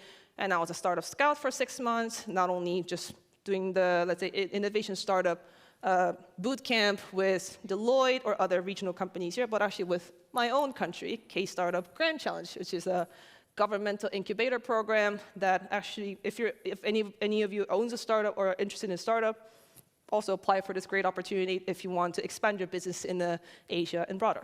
So I also did the startup scout work at K-Startup Grand Challenge, and I was like, well, this startup scout seems fun, talking to different companies, founders, they're all enthusiastic, but there's something still missing. And I was like, well, I would like to solve a little bit of a bigger problem than just people bringing all the new solutions all across the market and trying to sell it. So at the time, I had Vodafone as my client too, for Vodafone, the Next Web IoT Challenge. I was like, well, that seems like also a cool company, also big corporate, seems like they have a complex issues, so let's apply for whatever job opportunities they might have for me. So I actually applied for a management traineeship which is also quite an interesting trajectory to have at an age of 28, 29. I became a management trainee, while my peers were like, what, 24 at the time. So it was also, it's not like a big age gap that I had, but it's, indeed I felt a bit of a difference when it comes to my life experience that I have and what they have. And fast forward from 2019, I became a management trainee, and 2022, as of it is now, senior UX designer. Quite a different jumping around, right? And yeah, it's, I must say, the steering part, I think I'm becoming more of a pro and being comfortable with steering, let's put it that way. But it wasn't easy for me. It's really, really, let's say, painstaking, inconvenient, and a lot of out of comfort from US to Korea to the Netherlands as well. Completely different culture, even though US and Netherlands seems like, oh, it's the same Western category, seems like making sense with the similar way of thinking. No, it's really different, especially that I learned the art of being honest, brutally honest in this country that I never got to be in touch with.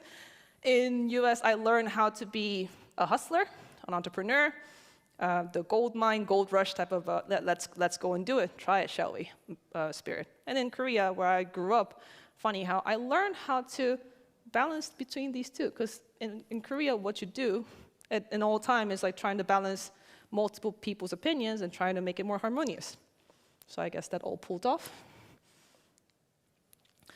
A bit of a deep dive into my fancy, sounds like, entertainment career of 5 years. This is what you call in the stage as all access area pass. Some of you might know it, might not know it. This is a golden pass, basically, that you go anywhere in any backstage, front stage, operation access, and anything. For me, having this badge at the event was already like, I'm privileged, I am this cool person, haha, and just like kind of acting all cool and just like navigating around the different areas of festival. And I collected all of them, actually most of them that in the events that I work with, or clients that I had. This is me at Ultra Korea, of course, having a lot of fun, and of course wearing the, let's say, music label t-shirts to promote a music label as well, actually from the Netherlands. Seems fun, huh? And when you think of working in a festival, it seems like, yeah, you're partying all the time, having the time of your life while you're also getting paid. It kind of was at the very beginning. And I took a lot of pride in being that cool friend, giving all the free festival tickets and club tickets to every one of my friends. And I had a live group chat of 100 people. I just tossed it, hey, free events here, sign up. And I just was like RSVP everyone for those events that I was organizing.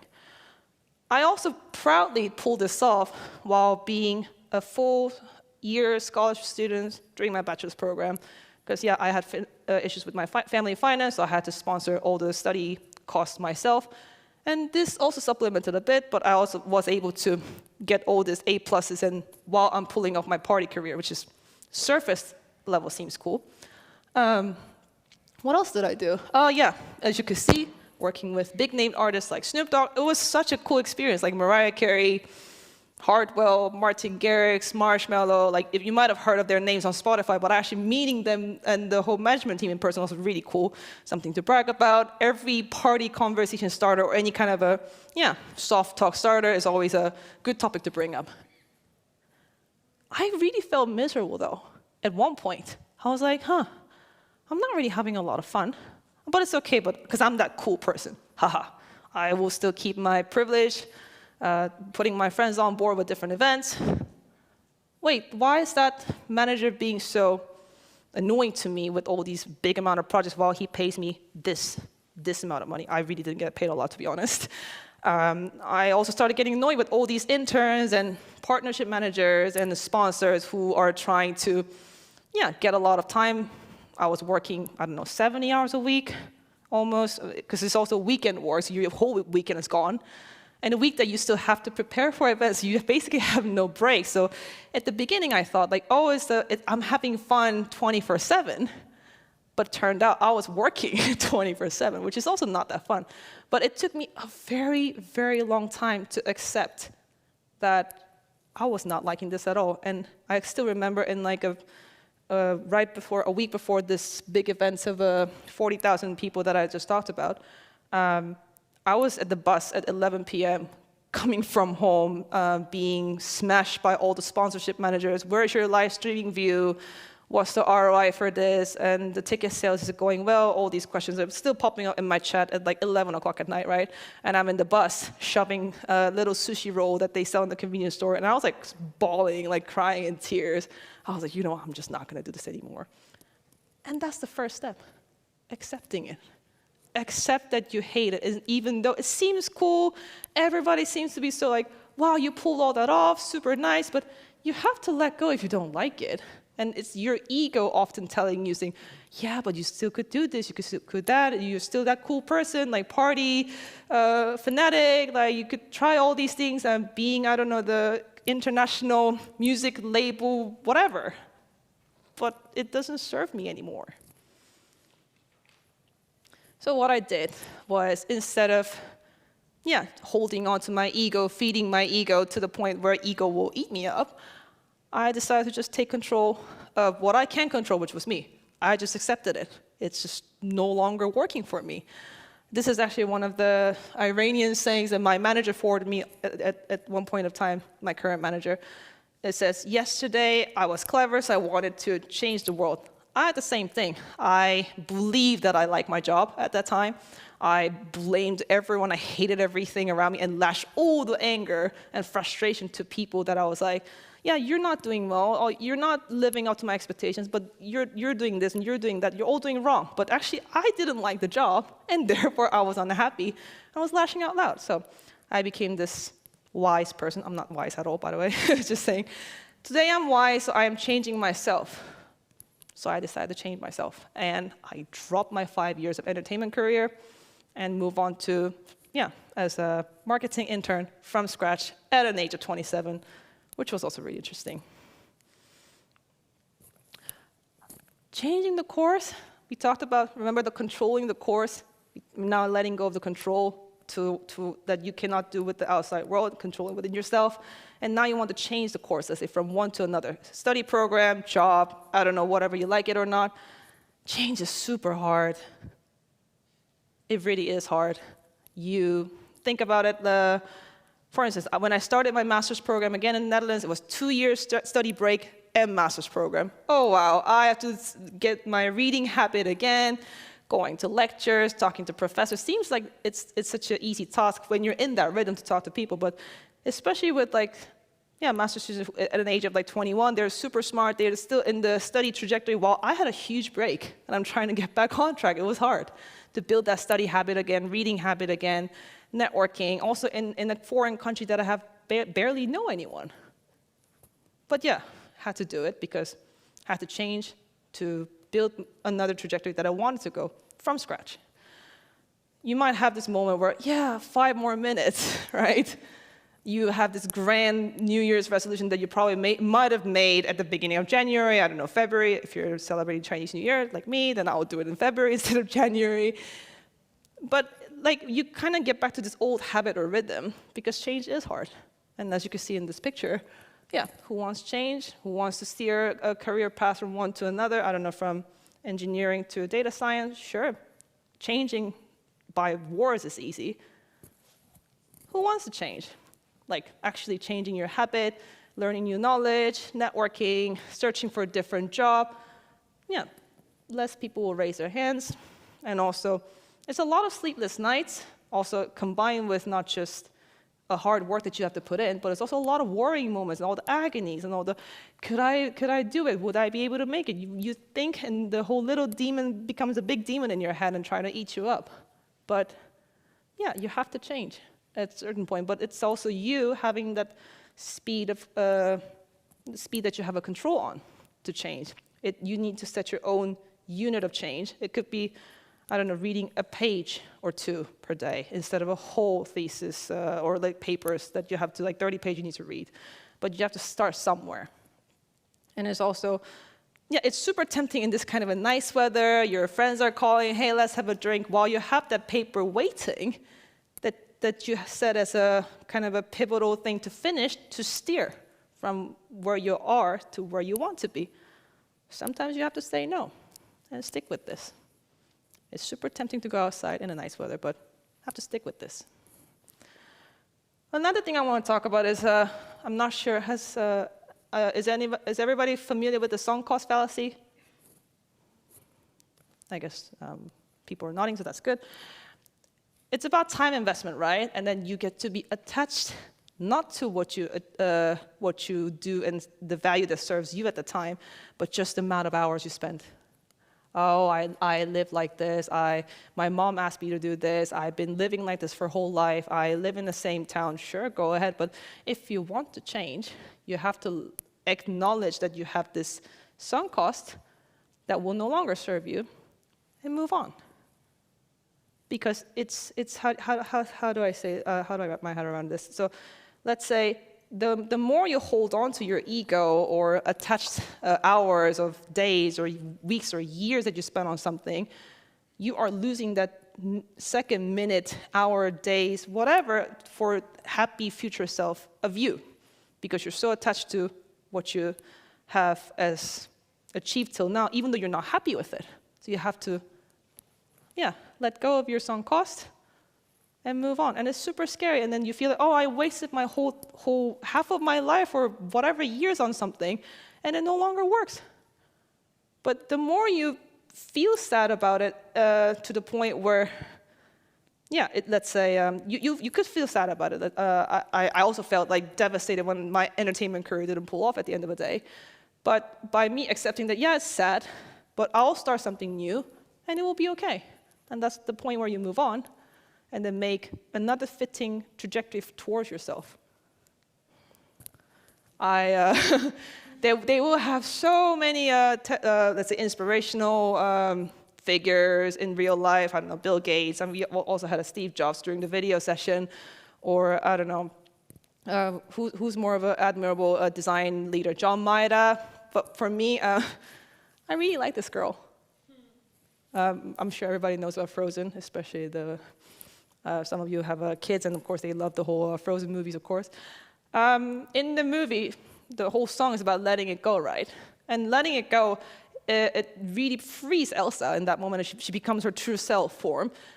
But she's also not trying to be perfect in that freeing up moment. And I think a lot of time it goes wrong when you try to steer from one point to another, that you want to make it so perfect, like have to plan everything, have to search for everything, need to have all this information in place for me to decide. That's never going to happen.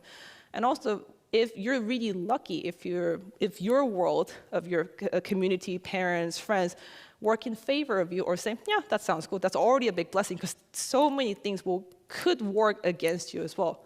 It's not easy.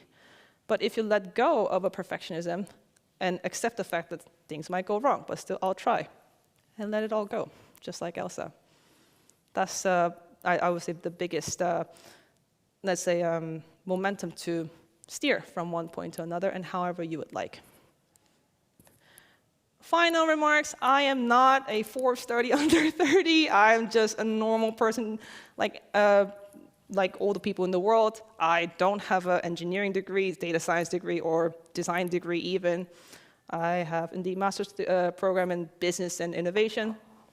That's all I have when it comes to education. I had to give up my university program because of my father passing away. I had to finance everything myself during my bachelor's time.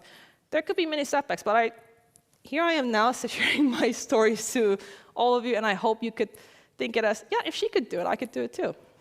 Don't be afraid of choosing things for yourself, because you're going to live with you for your entire life, and you need to be the best friend with yourself forever.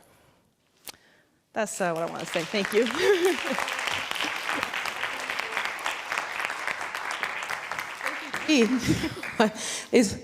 Now I understand why they call you Zigzag G. I feel like I was listening to a movie script almost. And it goes back to the session before on how different society is with, 20, 30, 40 years ago, that you would start at a company, for example, here in Eindhoven Philips, and you would start and end, at the company. And G is showing that this is very different, and that it's okay to job hop more often. So that's great. Thank you for sharing that, G. Now we have our second speaker, and she is just, I think, 6 months in the Netherlands from Greece, and she is going to tell her student perspective on it, because she is a master's student at this university in the TUE, and she's studying embedded systems. So here is Maria taking the stage.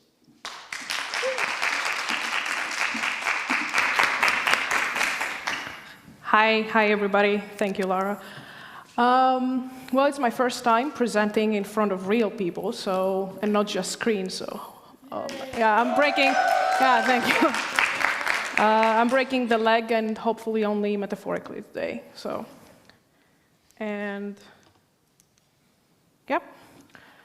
So, country, religion, and family. These are 3 values that us Greeks hold to a very high standard.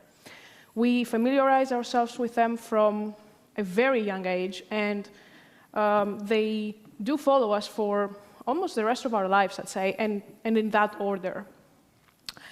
And, well, on a very sunny and hot day in late August 2021, I said, okay, let's go a little bit against them. And yeah, I will tell you why. You see, I come from Greece. It's a sunny country in South Europe. And I grew up in a very, very, very small village somewhere over there. And growing up, it was so fun because it was always everything was about nature. And I had no idea how people lived in big cities. And I was pretty sure that I didn't want to know, because I felt like I didn't like it.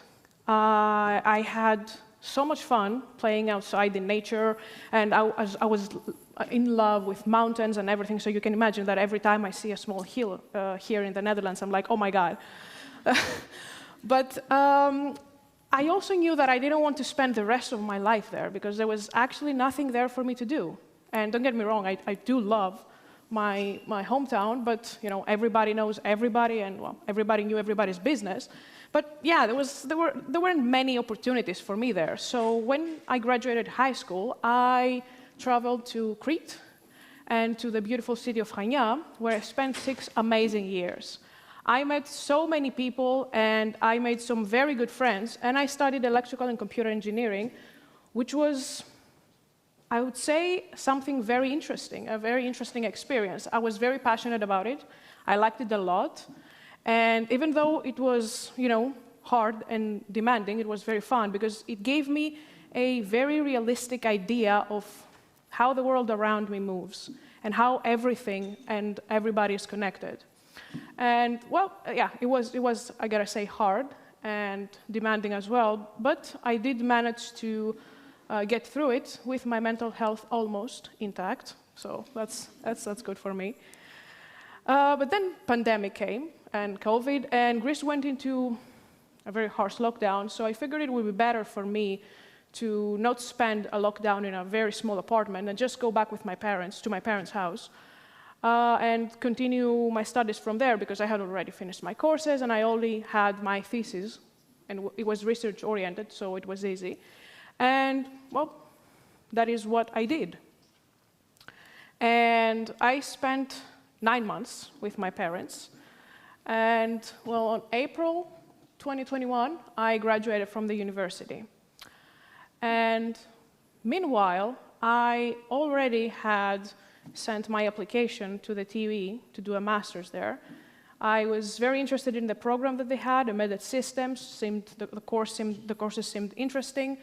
And I also wanted to, travel and see how life is in another country, because it's a different thing to go there for 4 or 5 days, and a different thing to actually live there and, change your lifestyle at the end of the day. So after some weeks, I got accepted at the TUE, and, well, suddenly I had to make a choice, because I was also accepted by my previous university to do a master's degree there. And my supervisor was, wanting me to go back because they liked what I was doing, so they figured, okay, let's continue it.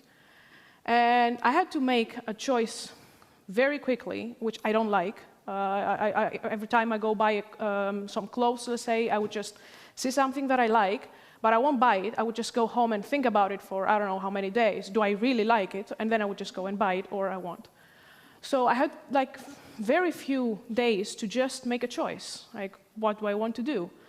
And yeah, because the deadline was in early June, and I had to answer to both universities what I'm going to do. And well, many years ago, I came across a poem that really resonated with me, and it still does. It's called The Road Not Taken by Robert Frost. I don't know if you've heard of it. I think I like it because, and I always think about it every time that I have to make a choice, because it actually describes how we feel every time we have to make a decision that will change the course of our lives. We will change the way that we live day by day. So suddenly, like that girl in that picture, I was, staring down two roads, two very different roads. And I was starting to think, do I go left to a road that is more sunny? Do I go back to things that I know how to do?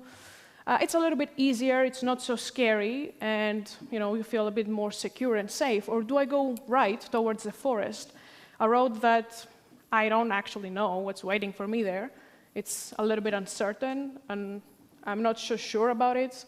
Many unknowns, and I had to think, me and my butterfly friend over there, we had to really think about it. And keep in mind that I was trained as an engineer to know that every decision we make, there's always a small trade-off. And that's what I actually did. Because you see, if I went back to Hanya, to my previous university, I would be in a very familiar environment. I would be with people that I already knew. I had my network there. I had everything set up. I spent 6 years, so I knew everything. I knew the city, from where I would get groceries to my favorite restaurant, to the university, to the people that I wanted to work with, the people that I didn't want to work with, the people that would help me achieve my goals. And it was something that was very appealing to me at the time. I didn't want to start from scratch for some reason. And I will also be financially independent. That was very important, both to me and my parents as well, because I could work at the university as a researcher. And keep in mind, I did a thesis that was very research-oriented, but suddenly I realized that, no, I don't like research at all.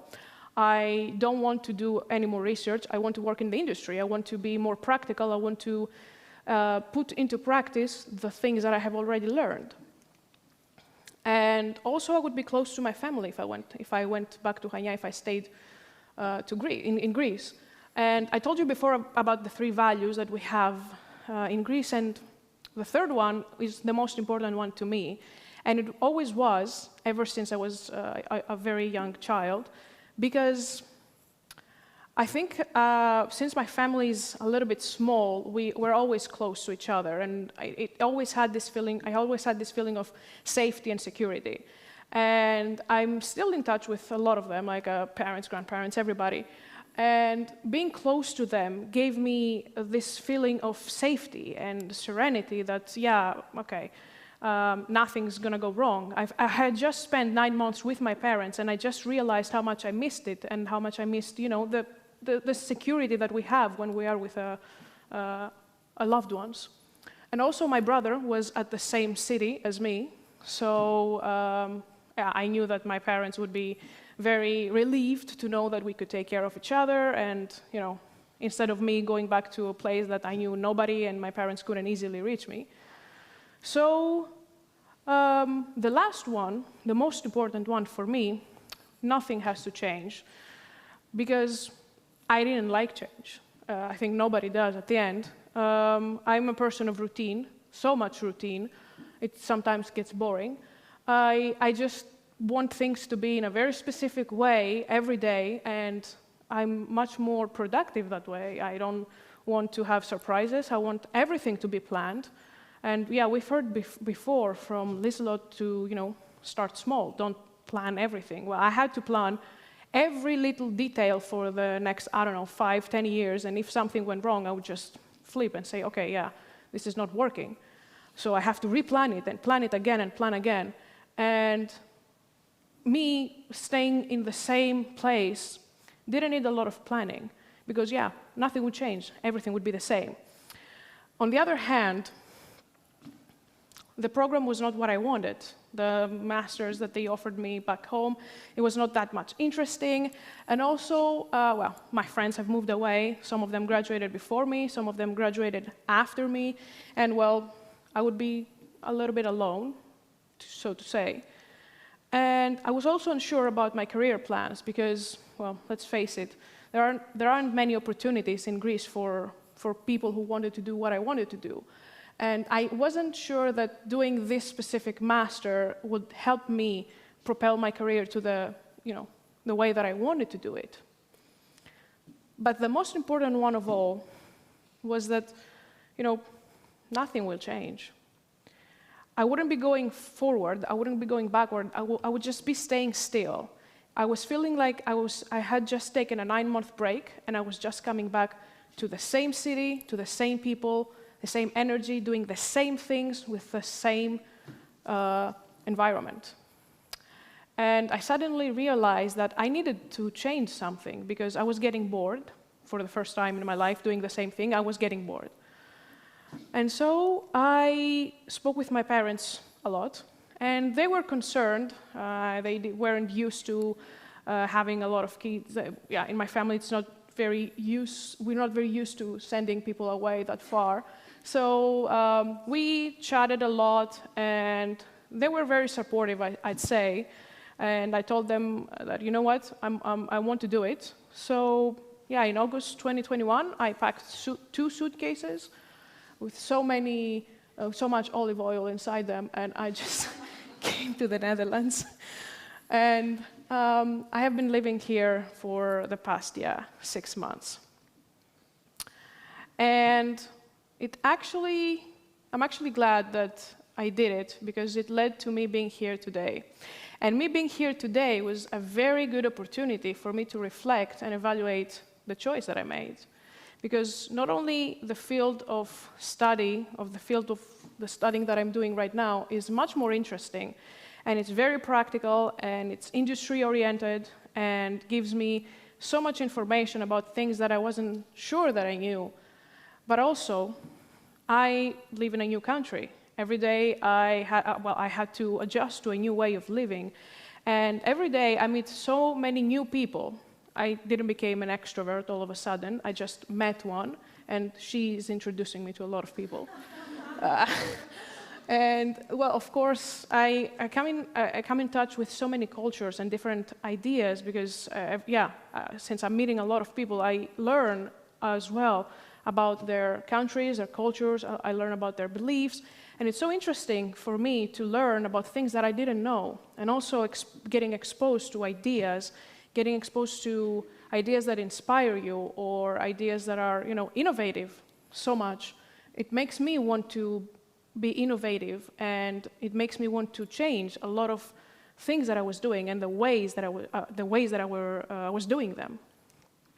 I'm also working part-time here at a company in Eindhoven, and this is exactly what I wanted. As I said, I wanted to put into practice the thing that I have learned, the thing that I have studied for 5 years. I wanted to see, okay, yeah, I've studied. Does it work? Does it produce something that is, helpful for the community? And I also get to have so much practical experience and also learn from working as well. And well, I'm an international ambassador for the TUE as well. And it's my way of, giving back. I've always believed in the giving back mentality. And when I was coming here, I was helped by a lot of people, to apply, to how to move, what I need to do, what I need to know. And by helping students who want to apply or who want to come to Eindhoven, it's my way of saying thanks to those who helped me on my journey, on my very stressful journey while I was moving here. And of course, the best thing of all is that I get to travel to so many places. And I get to experience so many things. I think I've lost count on how many times I've said the phrases, oh yeah, it's my first time doing that. It's my first time doing this. It's my first time hearing about it. I didn't know. And it actually makes a lot more sense to me to, you know, I am 26 years old. I was doing a lot of mundane and very boring things at some point. And I didn't realize it because I was inside my comfort zone. I didn't push myself to do a lot of things. But yeah, by coming here, by living everything that I knew and everything that I had as, you know, a certainty behind was something that you know, changed. And as I said, every time that I had to make a choice, I would always steer towards the most easy one, always. I would take the road that was traveled by a lot of people, so I could talk with them, listen to their experience. And I was so confident while I was walking that road because I knew what I was expecting and what was waiting for me at the end. I didn't have many expectations, and I didn't expect it to be surprised by anything because I knew what to expect. Somebody told me, somebody showed me how to do it, so, you know, it wasn't very intriguing for me. But for the first time, I decided to do something that I didn't know. I didn't know how it will go. I didn't know if it will be a good choice, if it will help me. I didn't know if I would come here and after a few months I'd say, okay, I made a terrible mistake, I have to go back. And do I go back, or, you know, I'm so proud to say, oh, I can't fail, I will continue doing it. It doesn't even matter if I don't want it. But at the end of the day, at least for me, the path or the road that we take isn't necessarily that important. I think that we can always take different paths that will lead us to the same conclusion, to the same result. It doesn't necessarily have to be one of them. What is important to me now, and if I can give you a takeaway message today, is that at the end of the day, when you go to sleep, you can ask yourself, is what I'm doing right now the thing that I wanted to do or the thing that I want to do? Well, if that answer is, you know, yes, then I'd say it's the correct road taken. Thank you.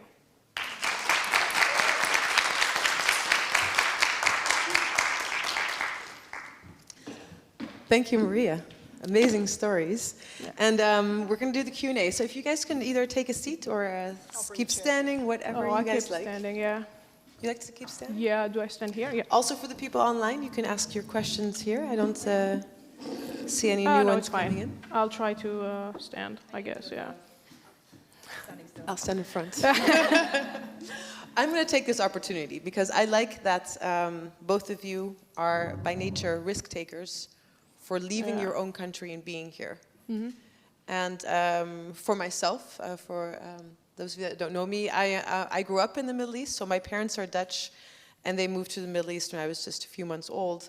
Then at 14, there wasn't any school for me in Saudi Arabia, so I went to a boarding school in Switzerland, and I was immersed with, you know, all different types of cultures. I was the only Dutch person. And when I came to the Netherlands at 17, my Dutch was really, really bad. I hadn't really seen my parents for 3 years. I hadn't spoken Dutch at all. And then I come to the Netherlands. I went to the university in Tilburg, and everything was Dutch. And this was like 24 years ago. And it was goede tijden, slechte tijden. And I was like, what are they talking about? I never had a TV. So I really struggled, and I am Dutch, to feel comfortable in my own country. I'm just curious, how do you do this, Maria? So you've grown up in Greece and now you're in the Netherlands just 6 months and during COVID time. What are some things that you do to feel more comfortable, or what have you noticed being in the Netherlands? Well, the first thing is that the lifestyle and the mindset of the people is very different. And I had to adjust so quickly to that. I'm proud to say that I can adjust to a lot of things very quickly. What I like to do, from the very first day that I came here was to, listen a lot to what people have to say about their way of living here, and see what fits me and what I can, adjust to, and of course, keep my ways, but also adjust to the things that, a lot of my Dutch friends said. So I went out, met a lot of Dutch people, but also internationals, and listened to how are they doing it? How do you go through your everyday life? What do you do? What do you like to do? For instance, in Greece we eat around 3, a huge lunch, and then we eat something small, let's say around 8 or 9 or 10. That doesn't happen here. I mean, if I want to go out to, eat at 3, no food is there. Everybody's already ate. So I had to, see, okay, and listen to, okay, yeah, they're doing it this way. Might as well do it myself. You have to be a little bit having your dinner at flexible. 6 now? Sorry? You're having your dinner at 6? Yes. Yes? Oh. Yes. No. Yes. The other internationals here are not.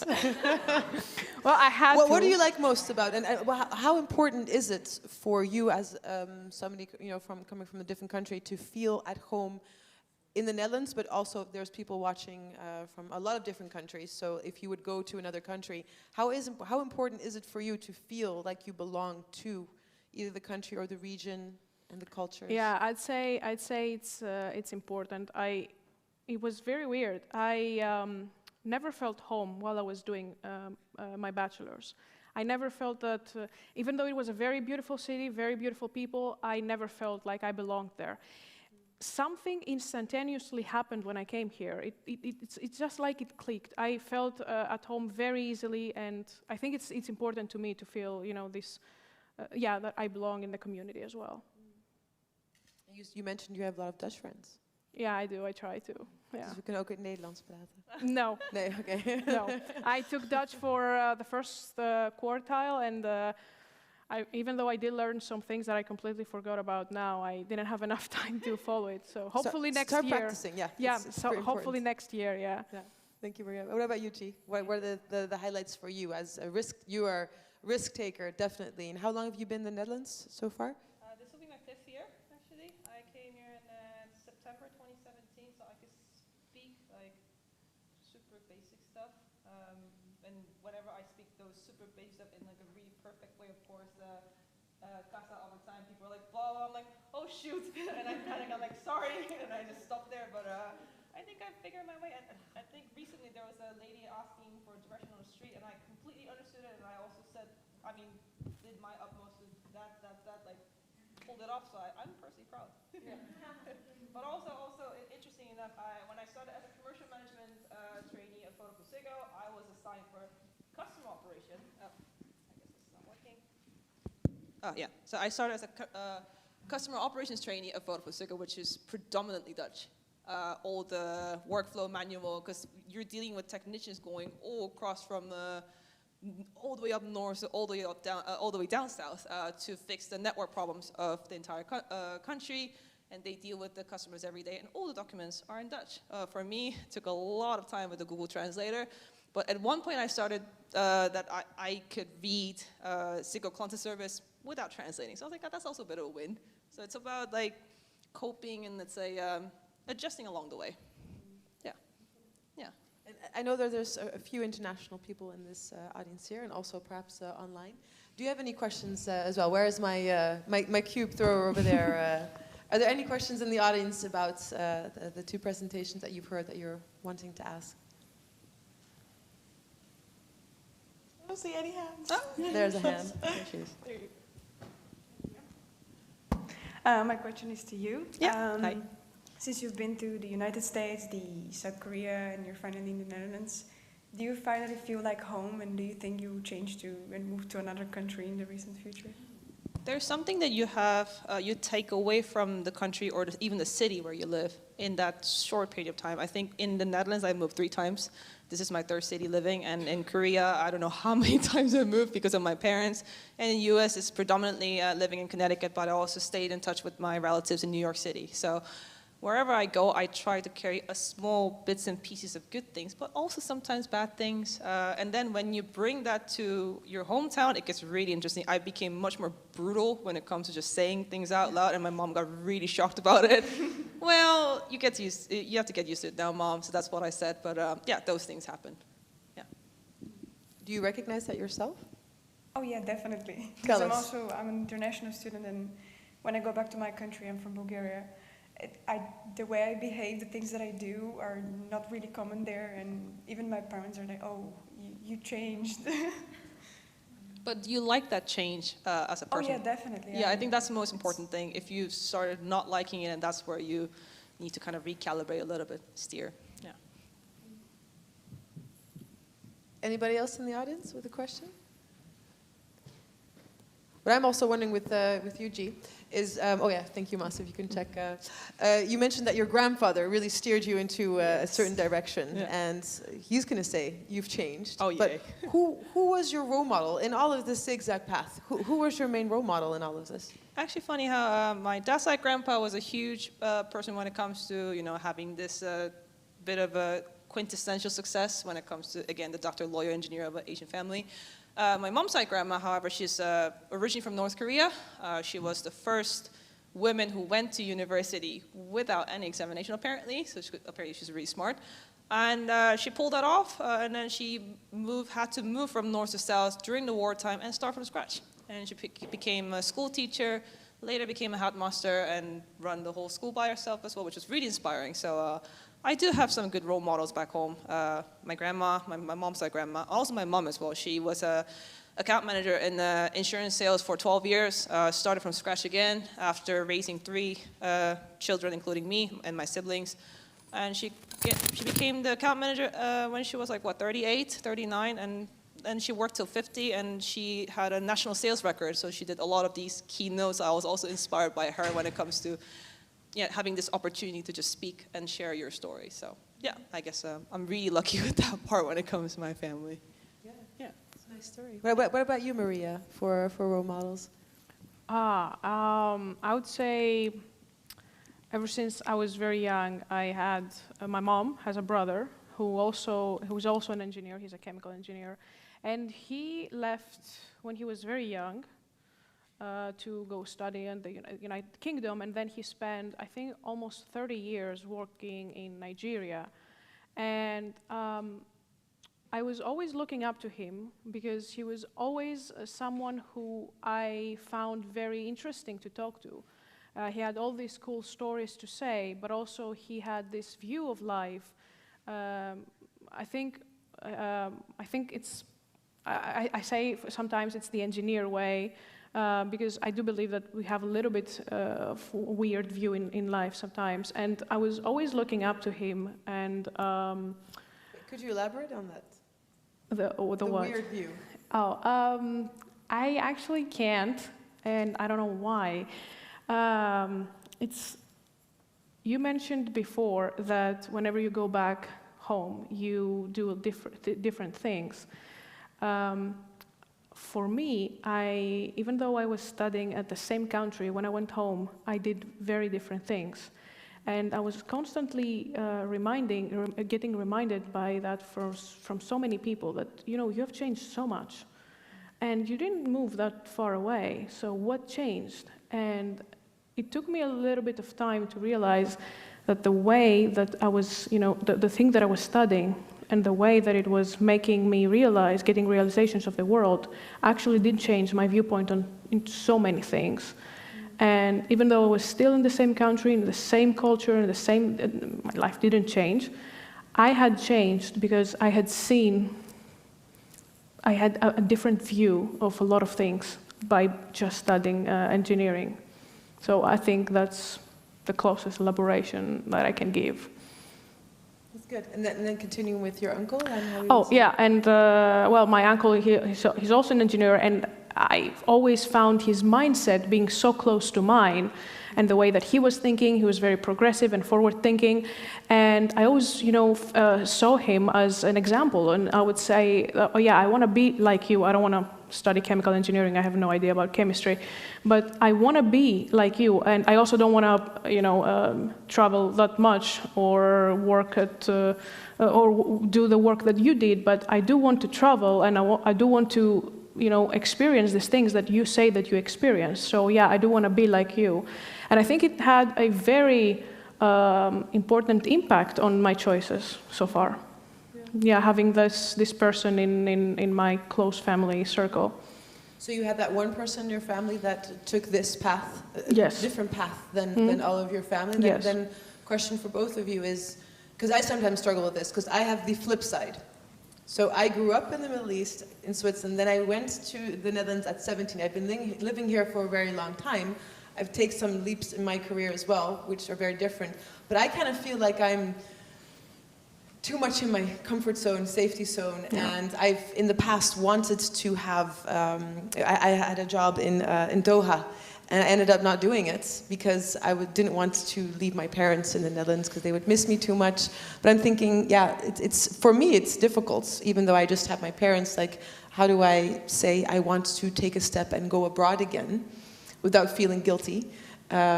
So how is this for you when it comes to family traditions and family? Is there a certain amount of guilt for being here, and how do you talk to your family about this for doing this? I wouldn't call it guilt, but it's more so, let's say, a lot of my friends actually just stay in South Korea. They're, I don't know, e-commerce manager or product owner, you name it, and like a big fat companies. And some of them also stayed in Shanghai studying international politics and being actual step towards diplomat, which is really cool. And I try to consult with my friends who also has a similar trajectory of life with me. And it's not about just betraying or feeling guilt, but it's also, you always have this roots, right? That you are belonging somewhere, and the further you go away, of course, you have this rational brain kicking in and engineering the crap out of it. And making you feel better, but you always have this weird tie to your roots, and you have this discrepancy, sometimes feeling bigger than it is, sometimes you don't feel it because you're busy with something, focused on something. So I guess it depends. It's not per se a feeling of guilt, but also for me I was more so encouraged to go abroad, and now I'm losing my Korean a little bit, so that's also a big problem at this point. But you're learning Dutch, so, there's a win in there. Yeah. What about for you? Yeah, I wouldn't say guilt so much. Well, even though, I would say that my mom actually, even though her brother, he left at a very young age, and he basically didn't come back until he retired. I think that deep down she knows that it's going to happen. The same thing is going to happen with me. That I'm not going to return, and I do know that. I do know that she thinks that way, and I wouldn't say it's guilt, but it's like a sort of sad feeling that you have. Like, yeah, I know that and because I do know that I don't want to go back, and she knows that, yeah, the same thing probably will happen. Her brother left at a very young age, and they were very close, and that had a huge emotional impact on her. And she can see me and my brother, having the same emotional impact as well. She was always supportive, and she was always, if you want to do it, just do it. But, deep down, she has like this bit of, I don't know how, I can't find the right word, but this, yeah, a sort of fear that, yeah, the history is going to repeat itself with me. So, yeah. In the end, it's your own path, though, right? Yeah, exactly. Yeah, you have to do what feels right for you. Feels right for you, yeah. I'll tell my parents as well. Yeah. Is there anyone in the audience that has any other questions? No? Then I think it's time for the. I'll look. Yes, Master. I'll look. Also online, no questions. No questions there. So I want to thank both of you for this wonderful session, and we'll see each other on stage later again. And now for the final session. It is the power of vulnerability. It's my personal favorite one. And I get to introduce two speakers that I know very well. One of them is my colleague, and one of them is one of my students, and she is a student assistant of mine. Unfortunately, she is with COVID, so after Marianne speaking, we'll see Naomi on big screen over here. But I want to welcome Marianne. First, she's my colleague at the university, and a few weeks ago you gave a session on the power of vulnerability, and it made a really big impact on me. So I'm really looking forward to this session, Marianne. Take it away. Thank you. I'm going to take your mic. Yes. Please. I'm going to take your mic because this one is not working for me. It's too cluttering. Hi guys, have a warm welcome for you as well. How are you doing? Still awake? Weak? A bit, huh? Okay. I can do a game, but it's going to be recorded, so let's not go there. First of all, before I start, I want to make Maria a very well-meant apology, because I didn't recognize you until you said I'm an international ambassador. So I have to explain, because we met up like 3 or 4 times. I give a training how to present and how to be an ambassador of the TU Eindhoven. I didn't recognize you, so I'm very much apologizing because I have a good excuse. I was mourning for my relationship because I'm a happy single now, but that's not an excuse. So let's go have a drink together, and I'm buying, symbolically, yes? And a wonderful presentation. You did very well. I'm very proud of you. So that's first thing. Second thing, my name is Marianne van Ganzenwinkel. It's a really long Dutch name. And it's translated in English from Goose Shop. So it's Mary Jane from Goose Shop. Yeah, it's plural, but well, it's my name, so I can be the judge of that. And I'm 51 years young and working with a lot of passion and pleasure at the University of Technology here in Eindhoven, of course, born and raised in Eindhoven. I'm a recruitment manager for the communication department, so I'm a bit of a marketing communication geek and responsible for recruiting new talents.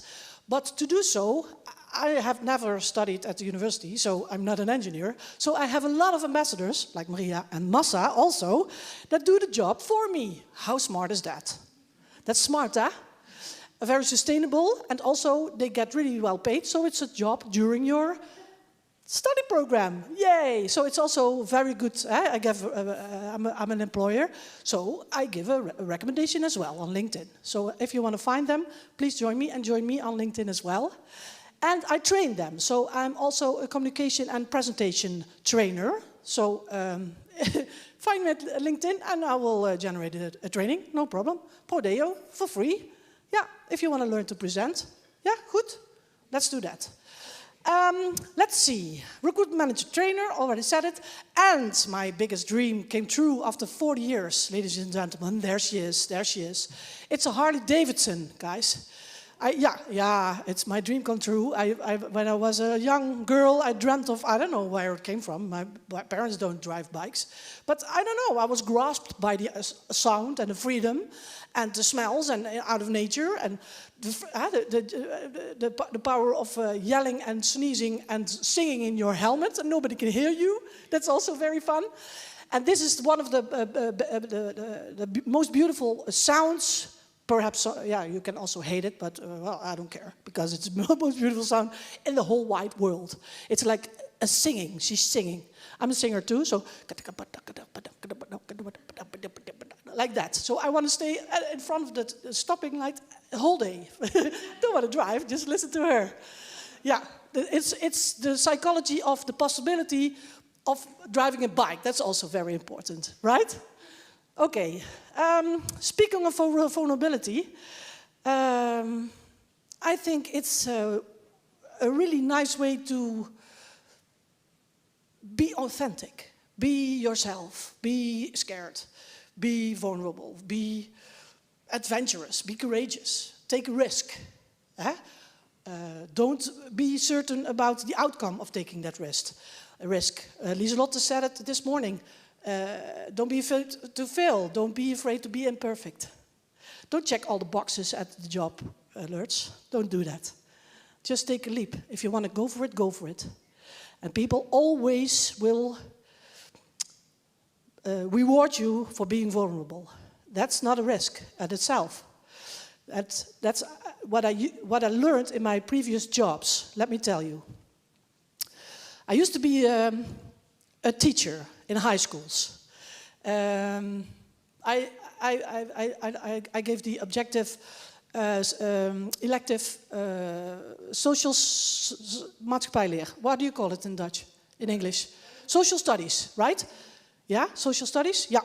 So I had to teach those adolescents how to look at society within a lot of perspectives, because society is not about one perspective, but to see different kinds of perspectives. So I had a blast with those youthful children, playful children, who have a big mouth, but are very vulnerable at itself, because they are in a transition in their lives, you know. They're a bit of a young age, but really working at their identity and start experimenting with political statements, with parties, with, I don't know, crime, drugs, relationships. It's an experimental phase, so they're very vulnerable. So you have to show yourself who you are and not play the role as a teacher, you know what I mean? But be yourself, so share. If you want to make a connection with people, you have to start sharing what you want to make in that connection. That's also a big tip for networking. In England, there's a lot of intercultural ritual when people are introducing each other to each other, or one person introduces two different kind of people, and they know each other really well. They say, this is the name, and then she likes to present, and the other one says, well, she hates presenting. And then that's the almost starting conversation, and then you have something in common, or not. But that's a really fun thing to make a connection. And that has nothing to do with business, but all to do about personal networking, like Beatrice told this morning, right? So this power of vulnerability stuff I'm getting myself into, that's all led to Brené Brown. Who knows Brené Brown? Brené Brown, yeah. What has she learned? What has she learned from? What have you learned from Brené? G, you want to start up? Yeah, what has she learned? What has she? What did you learn? Yeah. So when you accept that you're in a shame mode, and the next is you are free from no shame, and then able to just say whatever you want to say. Yeah, yeah. Be free about your shame. Yeah, shame is one thing that's stopping you from being vulnerable, because that's a threshold, a really large one, really big one. Yes.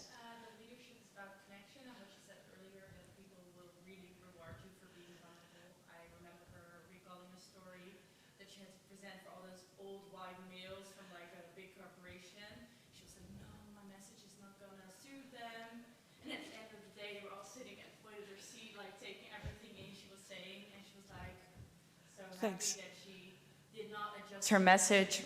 Yeah, it's loud. Don't be scared. But that she stayed authentic and true to herself. And yes. That was like really inspiring, because we also always have these biases about other people, like, oh, they're not gonna understand me or anything. But if you stay true to yourself, it will work out. Yeah, yeah. Thanks for your contribution, because you're quite right. That's also the way how to comment. Check her out on her site. She has also a site, like Beatrix.com, BrenéBrown.com. So funny. I trained Beatrix as well, but I know her really well. Also check out her book. I'm a membership of Storytel or whatever, and I love to listening to books. And she has written a book that's called Power of Vulnerability.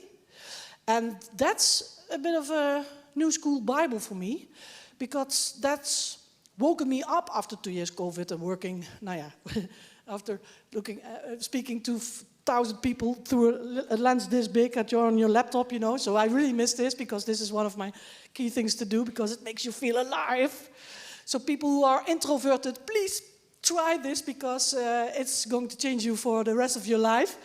And let's watch a movie, because what she is saying, I'm into it.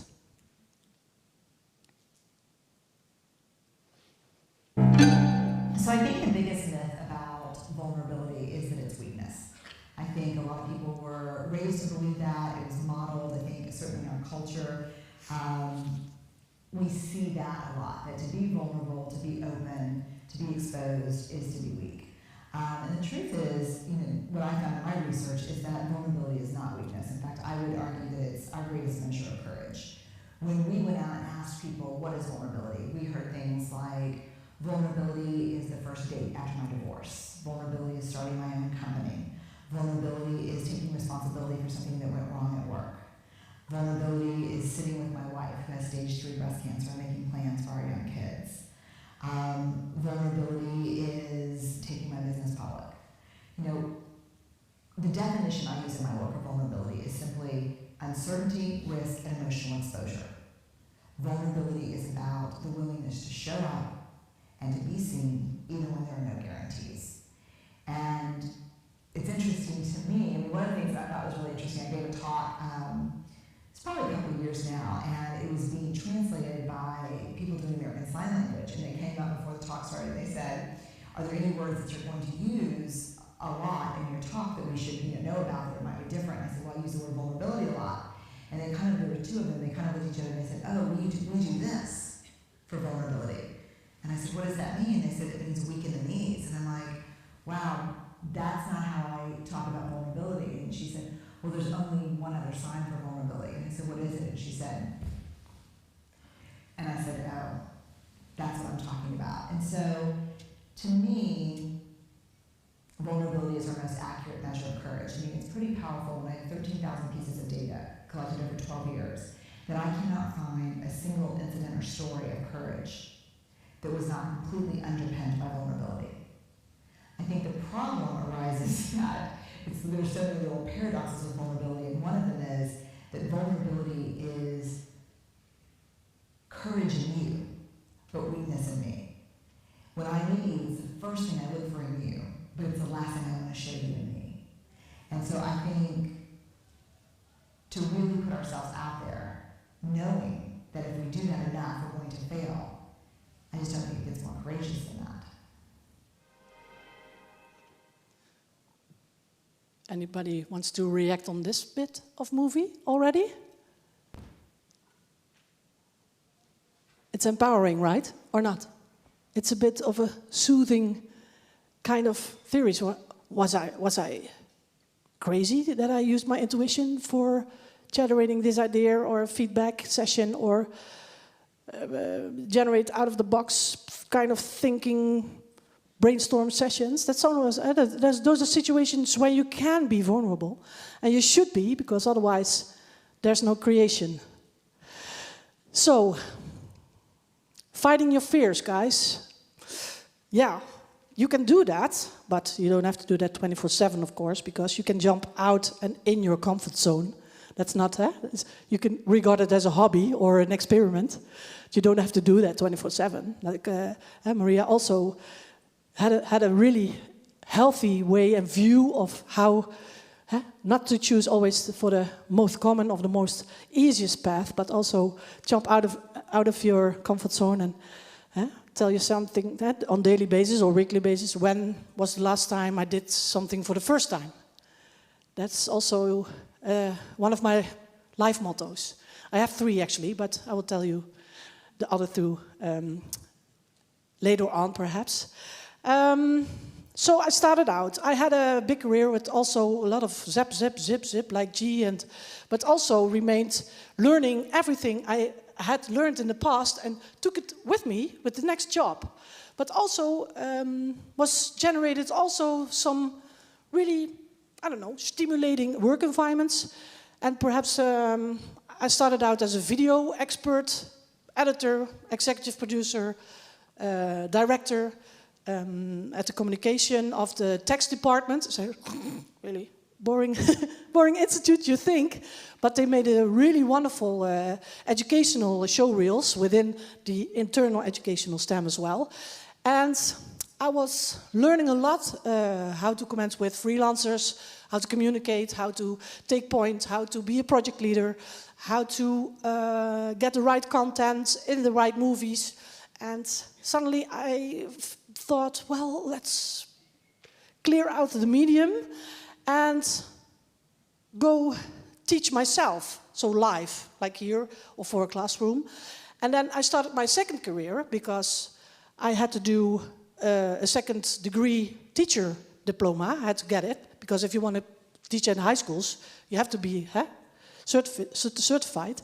So I went part-time to the school, to Fontes Hogeschool in Tilburg, the FLOT, educational social science teacher. And together with that, I also combined with, well, teach the high school students.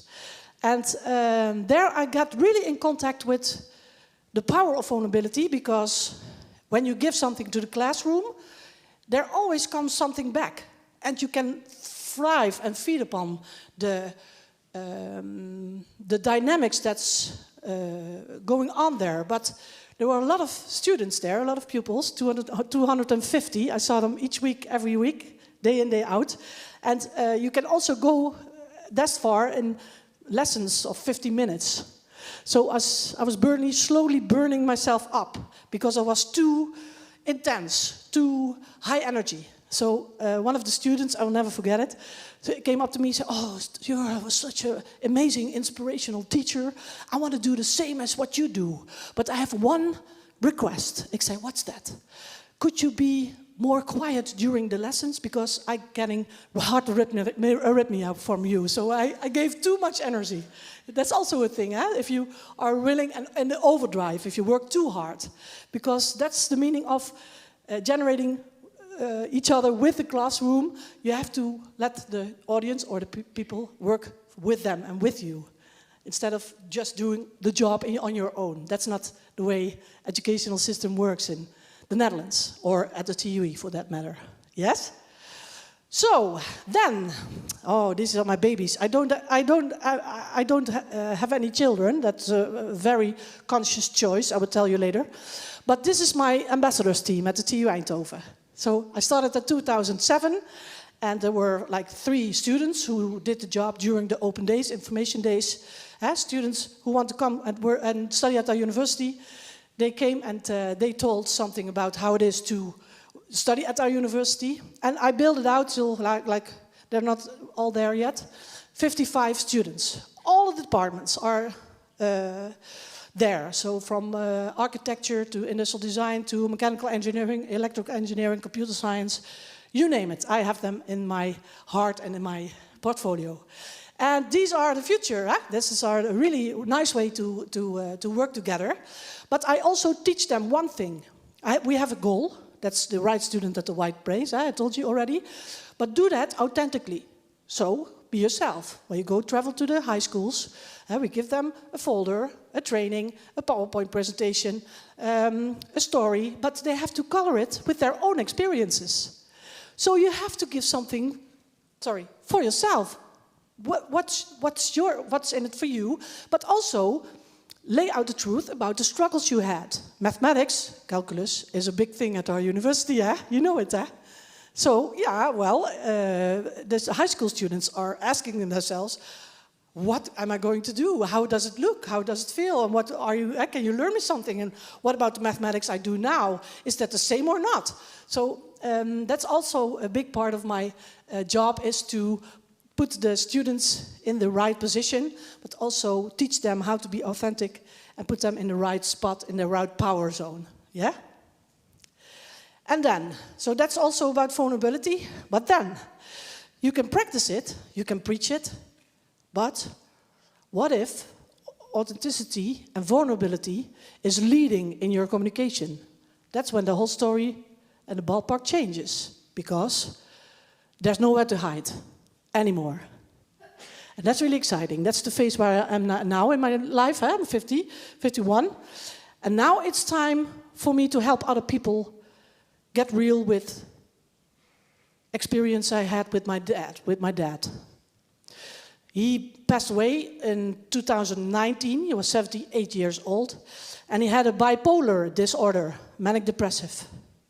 And he got ill for the first time, really ill, when I was 15. And that's not a good age, guys, to have a really, really sick father, because you have to help out. I was the only child. I was born and raised here in Eindhoven. My mother, bless her, because she's still living and thriving. And we had to team up. So she was a caretaker within the situation private at home. And I was the caretaker with the psychiatric departments, with the PA's, with the doctors, with everything that has to do outside. So we had a lot of therapy a lot of mandatory hospitalizations and also voluntarily. But he stayed sick during his whole life.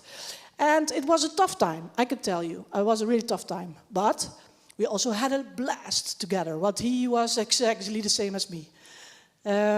He had a lot of humor, he had a lot of charisma. He was an antiquaire, restored old furnitures. And he was very creative, very musical, because I'm a singer. He used to be a trumpet player. And we had a blast. But it was also fighting to get him to take his medications, etc. You know the picture. I draw it now, yeah? So he died, so I had a lot of free time because I didn't have to take care of him anymore. So what I did was I volunteered at the family council of the GGZE. That's the mental health department here in Eindhoven, yeah, right? They have a really huge area that's called the Grote Beek. If you drive to the airport, on the left side, next to the Philips building, right, at Bosdijk. There's a really big space, and all the psychiatric clients are there, voluntarily or mandatory. But also the ambulant part of the psychiatric help is very important there. So I'm a member of this family council, and that has a really big goal because I want to co-determine the policy, what's really important with psychiatric clients there is the people who are next to them. So the family, the next of kin, the loved ones. Because they can really play a big part together with the professionals, like psychiatric help or psychologists. And together in the triage, that called it is a really beautiful name. It's a system that's putting the patient in the center and in the lead. And the really big important one is the similarity or the equalness that the family member has to have together with the professional help. But if you want to help people, you have to tell your story. Because if you want to make contact with the next of kin, with the family, you have to tell your own story as well, because people can relate to you as well. And it's not my story that has to have the lead, per se, but the understanding and the correction and the listening to each other's words and experiences. And don't try to solve it. You don't have to give advice. You don't have to... But just be there for each other. And also, I'm working on a psycho-educational course as well. So that's my volunteer job as well. And that's why I wanted to tell you, because you have to do that with a vulnerability. Otherwise, it's not working out. Right? So I have 33 seconds left for 4 slides, or I can manage. I'm not worried about that. This is a slide you can also look at, because this is a basic thing. This is also what's happening in your private lives, in your hobbies, in your passions, but also in your professional career as well. So if you want to have a brainstorm session, you have to show up, be seen, and be yourself. And don't be scared to say something stupid. At the University of Technology, there are no stupid questions. It's a very liberating environment to work, right? Am I right, guys? It's really liberating, huh? Yeah, because everybody is very curious and wants to learn every day. So they're like, oh, please teach me, please teach me. That's a good environment. It's very healthy, right? Let me see. And how can we embrace it? Well, have to take some points or advisement. Be grateful. So practice gratitude. You can put 3 pebbles in your pocket, and when you go home, take them out. Think of something that you are very grateful for, 3 things, and put them in your left pocket. And then the day after that, the same. That's practicing gratitude.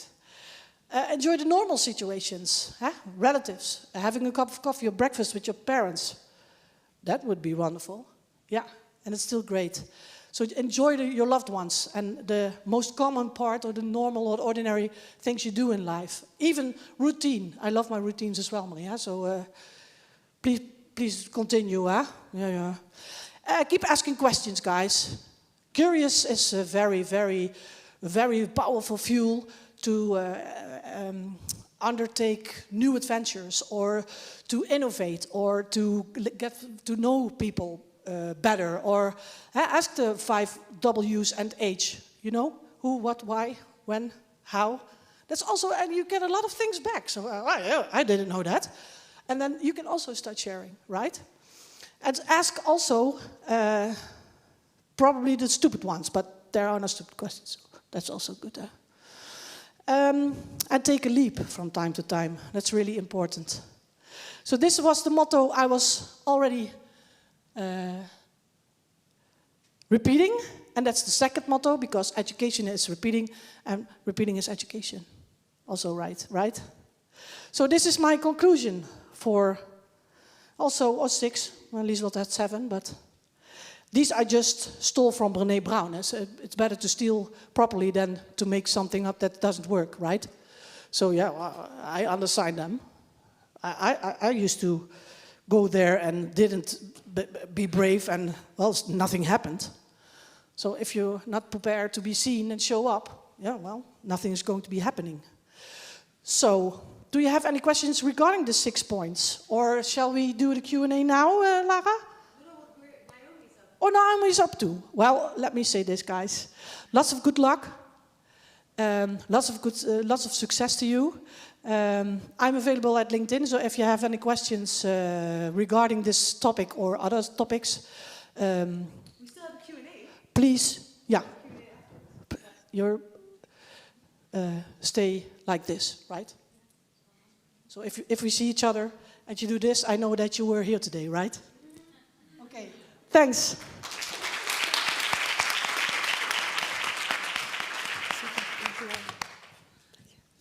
Looking forward to the Q&A. Okay, now it's Naomi. I'm not sure if we have her online yet. Whenever I have her on Teams, she's petting her cat. It's very relaxing to have her online.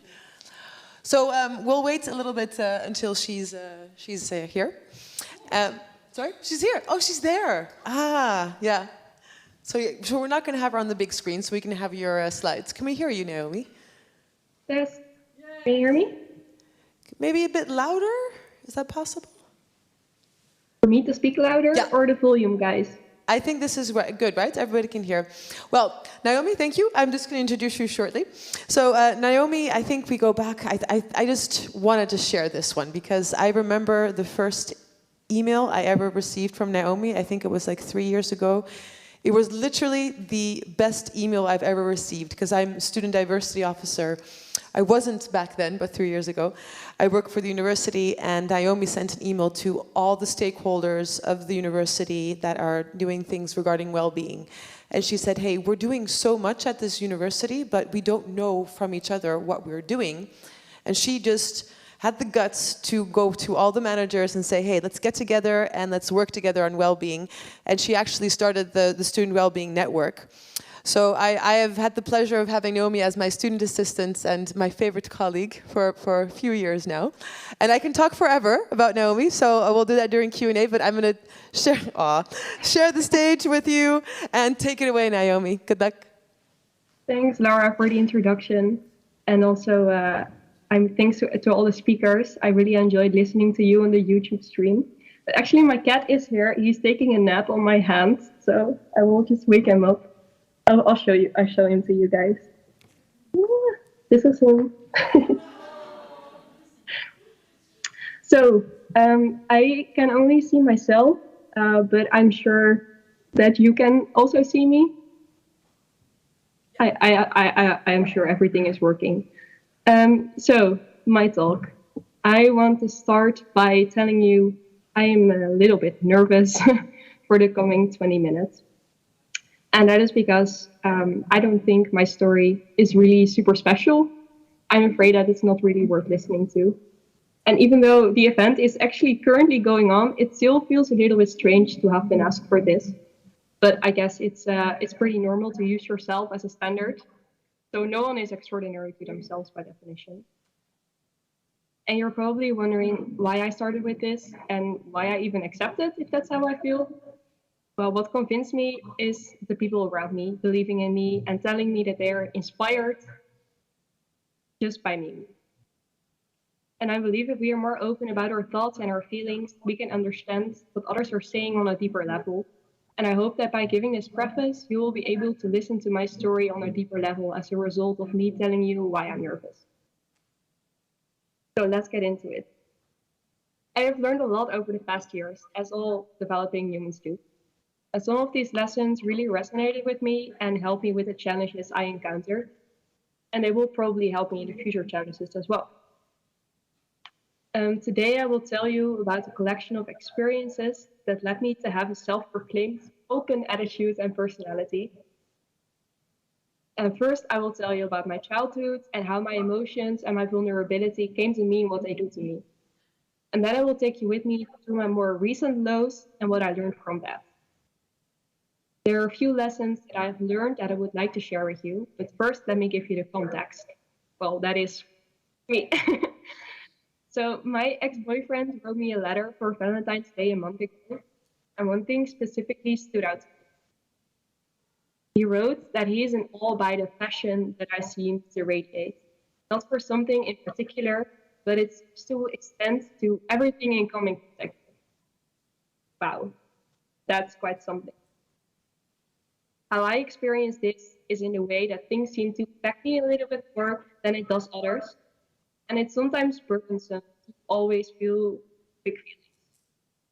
But I also appreciate the other side of the coin, which is that this passion is able to be a tool as well, to inspire people or to convince them to be bold and take big steps.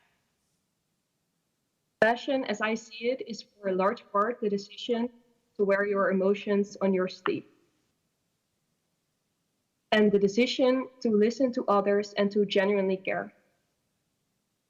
When I was younger, emotion was always something to be scared of, something that I have been psychologically and psychiatrically treated for during my childhood. I needed to learn how to manage my emotions in a healthy way. And most of the time, this came down to just suppressing my emotions. Emotions are uncomfortable, and I even used adult medication as a child to suppress my big emotions. And my parents had me live somewhere else for a few months when I was 9 because my emotions became unbearable for the family situation. So you know that my emotions were quite big. And in the process, I learned that I wasn't good enough in my natural state. And then I was treated for having these feelings of inadequacy. And when I was older, I learned that emotions aren't professional. Basically what Marianne told us during her talk, and what Brené Brown believes as well. It was a bit difficult for me because not only was I to deal with my own emotions without showing them, but also what to do with those of others. Because I find it so easy to absorb someone else's emotions and their vibe, and that really affects my own mood. I think to understand the insights that I have picked up along my path, I need to tell you about my student time. So in 2016, I started with the bachelor's in biomedical engineering. And in my first year, I met a lot of new people. And my time was spent studying hard, partying hard, and dancing. I started with a new hobby I had always wanted to try, and I felt so at home within my association. And also my roommates, they gave me a sense of full acceptance and gezelligheid. And I was perceived as a bubbly, over-enthusiastic first year with infinite energy. And in my second year, I kind of impulsively applied for a board year at my dance association, and indeed, I got accepted. I took it extremely seriously, but I also was overjoyed with the new experiences that it brought me. I took upon me so many tasks, and I felt so responsible. And during that year, I became extremely tired and had to deal with a lot of negativity. I think that year really changed me, and I kind of lost my energy bombing spark. And during the board year, I also stood out to the student party in the university council because I blurted out some things during a meeting with the executive board, and they asked me to be university council candidate. I accepted, and I became involved with university politics, and specifically the student well-being team, like Laura told you. I accepted and became involved in university in my first year at the university, my last year of bachelor, I joined the council. And not only that, I insisted that I was the one who would chair the largest student fraction there without any experience. The other candidate was an older male student who did have experience, but I just kind of tried to blow him away with professionalism and proactiveness. I mimicked the powerful men I observed, their tactics, and the way they carried themselves. I fell into the trap that Lis Lothras already told you about. And again, I fully put my entire soul in this work. I only had 2 courses to finish in the entire semester, so I felt like I had a lot of time and I wanted to spend every second of it doing useful work. Everything was interesting and important, and I had a team to manage and inspire, so again, I really lost myself in the work. And when Christmas came, I was so tired that I cried almost every day under the pressure. But during the day, I had a job to do, so I fully dedicated on what I thought I should be doing and how I should be doing it. But what's ironic is that I was putting mostly all this effort in student well-being, and I didn't recognize at the time that my own well-being was compromised by the amount of work I was putting in. But most of all, the pressure that I put on myself to be professional and valuable all the time. At some point, in the months after, I did recognize that I was not doing great, albeit after a lot of comments from my girlfriend, how abnormal my stress levels were. So thanks a lot for pointing that out to me. And I reached out to a life coach at Tint for help with figuring out why I didn't feel my best self. And she was really absolutely extraordinary in holding the mirror to me and showing me how I hold myself to different standards than others. I didn't let myself do something just because I wanted to. That was a foreign concept to me at the time. Everything needed to have like a purpose, or it would be a complete waste of time to spend money or time on it. She made me write down the things I like, and I made a mood board about my interests as an activity. I have a slide for that as well if you want to see. Yes. So these are the things that I enjoy, and it just makes me really happy to look at it. Then I really do enjoy doing those things. So why wasn't I doing them? The conclusion I came to at first was because I didn't have time, or better phrase, I wanted to spend my time doing something else. But when talking about it more, I think the actual reason was because I didn't respect myself as a person, only because of a student, a chair, a committee member, an employee, a friend. If you take away my achievements, I didn't see myself as a full and whole person. And therefore, I needed to constantly achieve something to be able to really feel like myself. After the mood board, the next exercise was to write down who I am if you take away my achievements. I came up with a whole list, and I sometimes look back in my notebook to remind myself of who I am. There's a few, and I find this very awkward to say because it feels like self-praise, but here it goes. I am caring, loving, passionate, committed, ambitious, structured, active, creative. I came up with a whole list. But I also am anxious, controlling, and easily offended. I don't want my personality to be my work or my achievements. Because if you are 100% your work, you will feel 100% shit if the work is disappointing or if the work disappears. And these are some insights that have been so important to how I approach work, my relationships, and my life in general. And I only got to them because I opened up. Not only to her, but I spoke to a lot of people about our appointments and how it made me feel and think differently. I asked for help, and I was honest about my feelings to myself and to others. And surprise, they were really supportive and understanding. As a result of these exercises, I learned to approach my schedule and my activities in a healthier way, which is awesome. But the most important lesson to me, I haven't even gotten to yet. I learned that to be a good student representative and to be a good leader, it isn't only acceptable, but it's absolutely necessary to be vulnerable. To be able to represent people's needs, you have to be able to put yourself in their shoes. You have to advocate for their rights in a way that does them justice. Understanding their struggles is vital for doing your job as a representative or leader. And this connection can only be formed if you let yourself be vulnerable, both as an invitation for them to be vulnerable and to the person making decisions to understand why those things are necessary. You cannot talk about the what question if you don't understand the why question.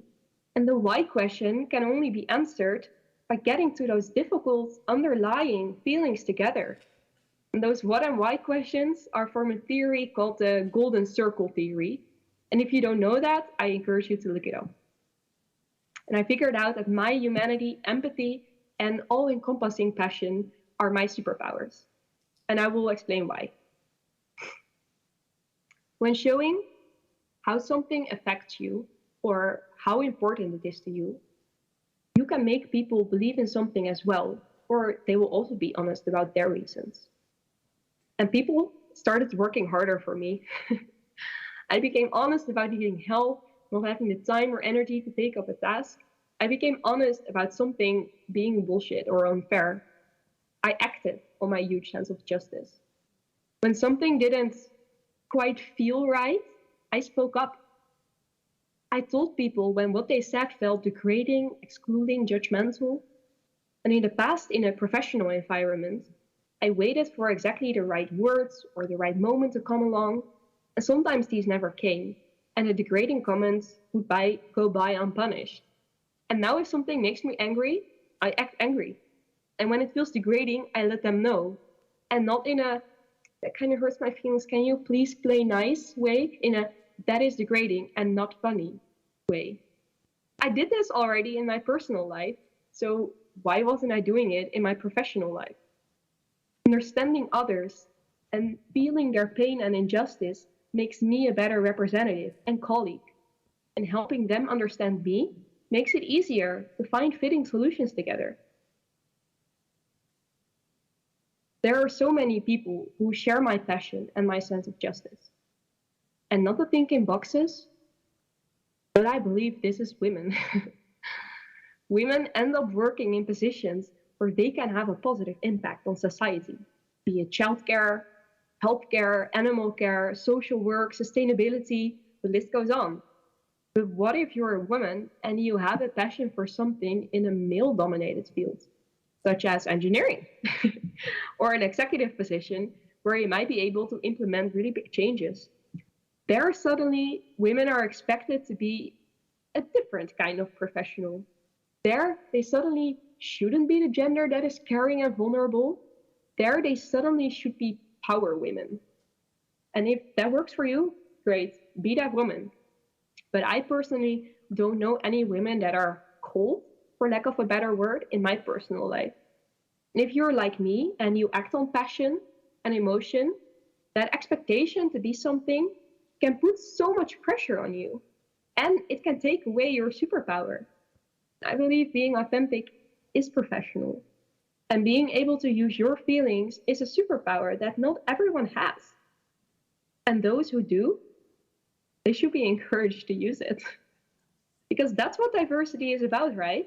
Having more different people with different experiences and perspectives come together in their individuality and contributing to something better because of the diversity in our society.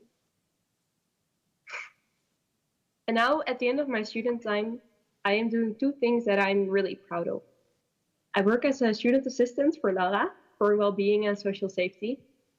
And there I'm working together with awesome women on making our university environment safer, more caring, and more pleasant. And this is, of course, clearly where I should have ended up after everything I've done during my student time. But it's hard. It's hard to constantly think about the situation we are in, which is so unfair, unsafe, and uncomfortable for people. I really feel that injustice, and that can sometimes be heavy. But that's also what drives me to do better and work on making those changes. And if you open yourself up to be touched by other stories, you can make them feel seen and heard. And you can do the things better. But you can also do better things. And the second thing is that I'm currently a candidate for the city council elections. And I rolled into politics because I care about issues such as climate change, mental health, equality, safety, education. And today is voting day. And you can vote for the candidate that represents you best. I believe we need more women and authentic people in politics. And if you haven't cast your vote yet, I will be honored to have it. I'm always open for a talk about politics. And after my studies, I will likely find somewhere else where I can use my passion and where that's appreciated and utilized. But I didn't find anything specific yet. And I want to close off my talk with a little core message. And if there's anything that you think about every now and then when you leave today, I would like it to be this. What is the point of aiming for more women in politics, executive functions, academics, positions of power, just for them to mirror the expected behavior of men in those positions? You are valuable because of, and not in spite of, your feelings, your experiences, your thoughts, and your perspective. And you should use those in your work to be more empathetic, resourceful, persuasive, understanding, encouraging, and caring. Because that's power. Thank you.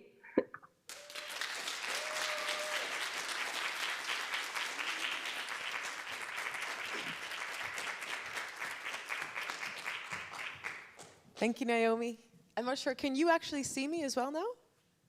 Yes, now I can. I just stared at my own face the whole time. We're going to have Marianne on the stage. I don't know where to look at anymore. Where am I looking? Yeah. Thank you, Naomi, for that. Again, I've known Naomi for many, many years. And just to give a little bit of feedback as well, what Naomi and I are working on is definitely the social safety at the university and trying to encourage the students and staff to be active bystanders. It's just very important that you learn to speak up. And I've worked with so many students, and so many students are very involved in the community for mental well-being, for diversity inclusion, for social safety. And Naomi really stands out for me because I never have to guess with Naomi what she's thinking. And she's just so open, so honest. She will tell you exactly how she feels. And I appreciate that as a staff member because it's important for me to listen to the students and really feel what they're going through, because I can't make decisions on all these policies if I don't know exactly how you guys feel.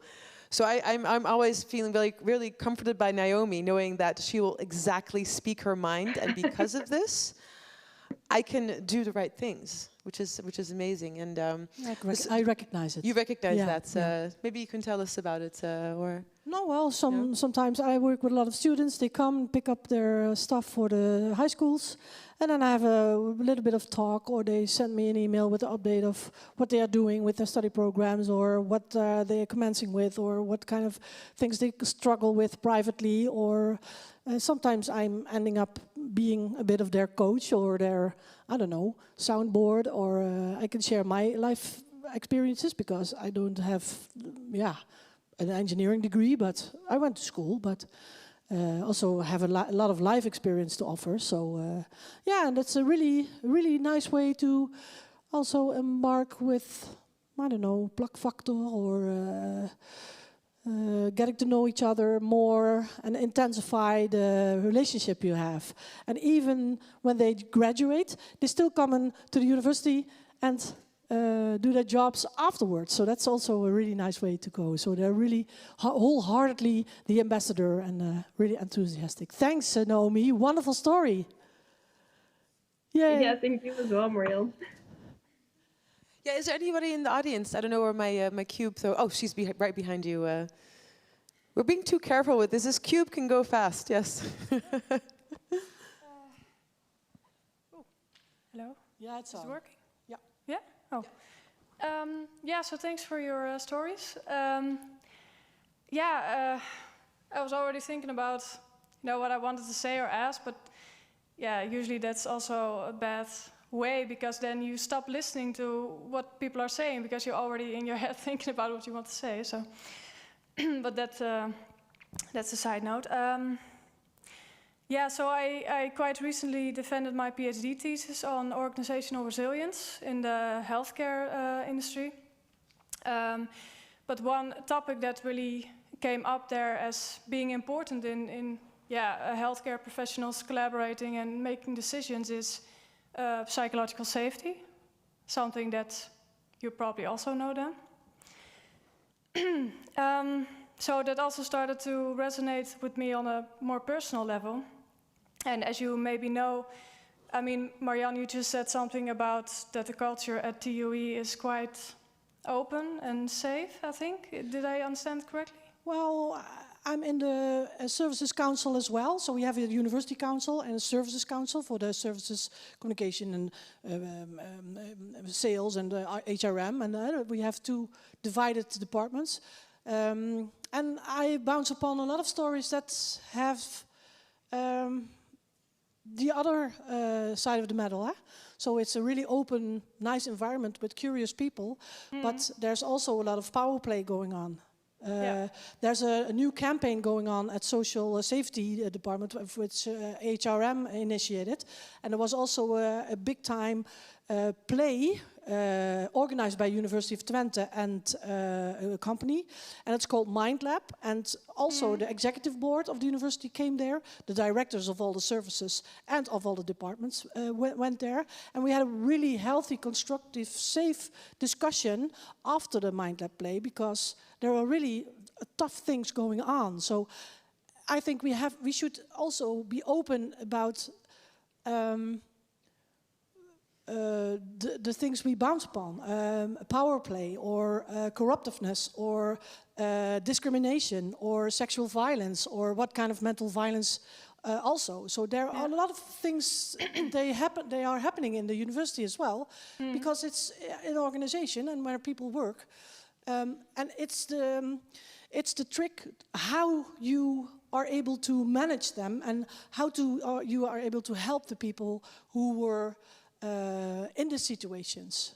And that's not, right now is going on. And like the Me Too thing with the Voice Holland stuff also really helped to get everybody more conscious and more sharp. And also I think when you're vulnerable and honest with no hidden agenda, you can also fight for the people you work with. To be quite honest, for instance, our application process within the communication department was a bit dodgy. That was not clear enough.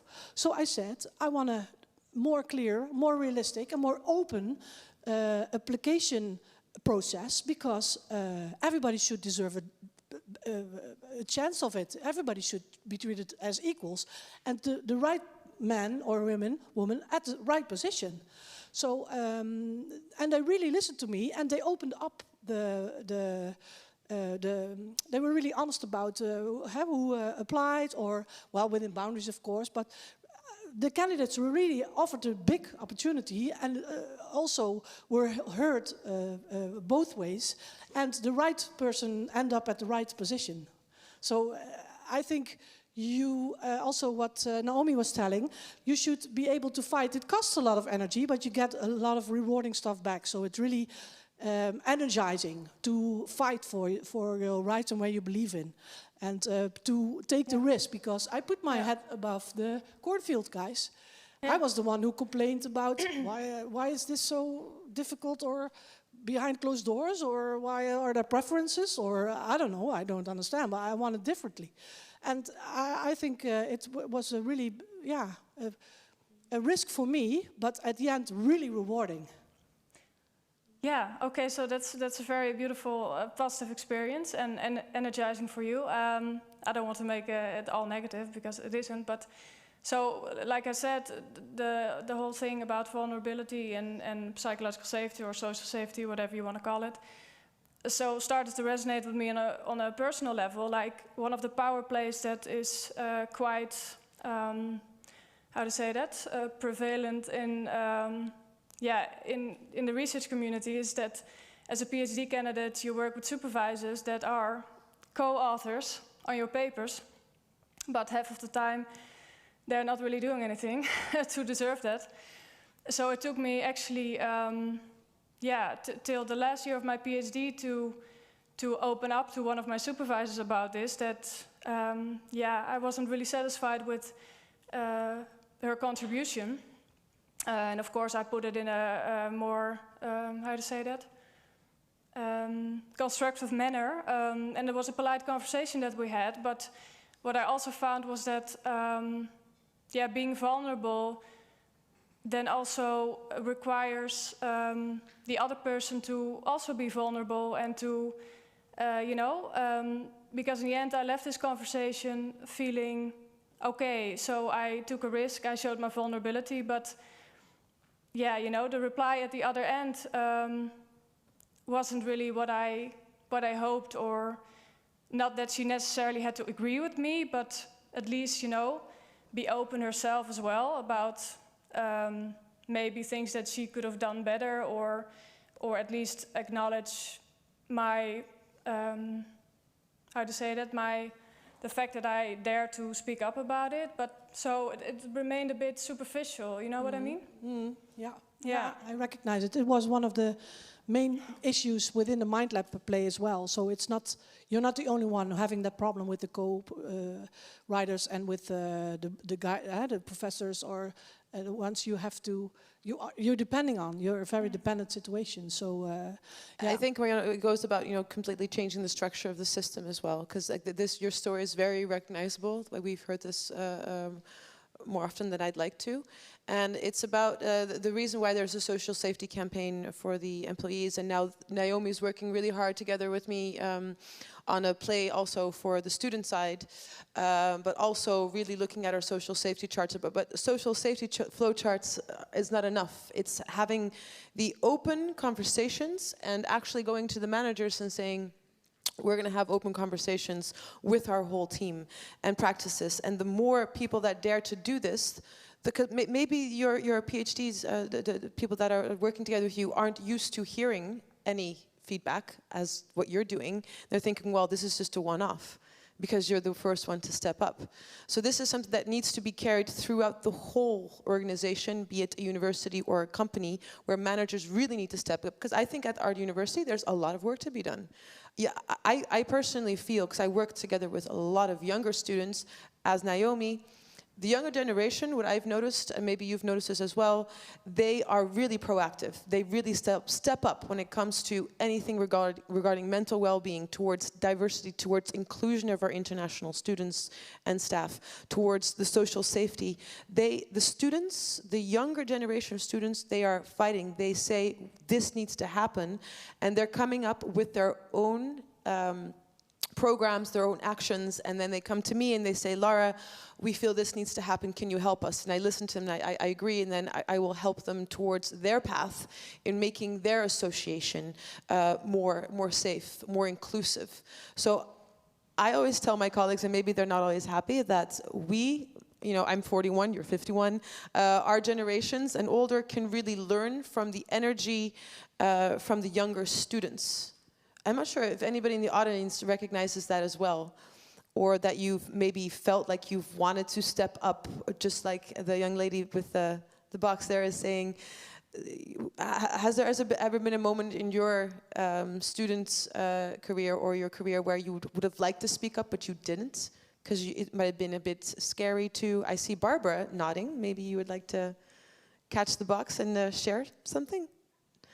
Now's your time. It's behind you. In front. Yeah, you can throw it. Oh.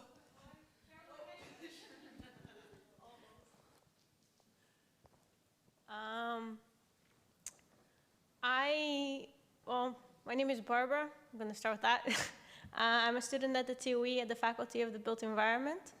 And even though I study at an international university, I study in a very Dutch faculty where it's, where it's a very big consensus that, you know, half or more of our material is given in Dutch, and we face a lot of troubles with it. And I had one particular teacher through two of my most difficult courses who is very set in her ways. And I think, even though I understand that directness is a part of the Dutch, I think her was borderline rude. And I got this complaint from more than one student, even Dutch students themselves. And I would say I think that was the moment that I felt the most weak in my career as a student, because I got her at the very beginning of my first year. And I didn't feel like I was capable of making a change. And I sat in my corner because I was too afraid to step up to her. And that's why I was nodding my head. But I don't have anything more to share. How long ago was this? This was 2018. Okay, but then fast forward 4 years, and now you have a position at the university where you actually confront these things and are making a change. So what happened in between? Well, what happened was that I moved on, and I gladly never had any more courses with her. But I did, in my second year, I did report her to my study association. But if I'm honest, I never followed up to see what happened. Well, it's more about what happened in the few years where you now do have that power of vulnerability, where you do step up and speak your mind. Yes, in my second year, I took upon myself to understand the different systems that TUI has in place to protect its students, whether it be through our study associations, through academic advisors. And I think starting already in Q4 of my first year, I started making much more use of it, and always asking questions also to them, like, what is the correct person to come to? And I've made sure that I pass that on to my fellow colleagues and my fellow students, because I think it really helps. Is there anyone else in the audience that would like to share something or ask Naomi or Marianne something? Over here. You can throw it here. Thank you so much for you both for the presentation. When you was talking about the vulnerability, as far as I understood, it's more about empathy, being authentic, being a human being, actually. But do you think it's fair to use such word as vulnerability, speaking about everything you was talking? Because, in my opinion, when I hear that word, I first think about that some people can be vulnerable already by default. And is it a right language, right word to talk about that? Because some people already feel very vulnerable. So probably immigrants or war refugees, or I don't know, LGBT people in Saudi Arabia, or someone else. And if they, if they hear that word in such context, might be it doesn't mean that it's my opinion, just to reflect. Might be for them it will be like, oh, it's like Cindy Crawford talking about that being beautiful doesn't really matter. You are beautiful in every single shape, in any body. Or Elon Musk say, oh, money doesn't make any sense.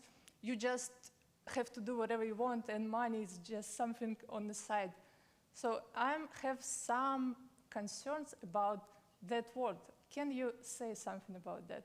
What's your opinion on that? Probably some people can have similar thoughts. Yeah, I share your worries and your thoughts, because in the psychiatric health community, vulnerability is used as you are vulnerable to a psychiatric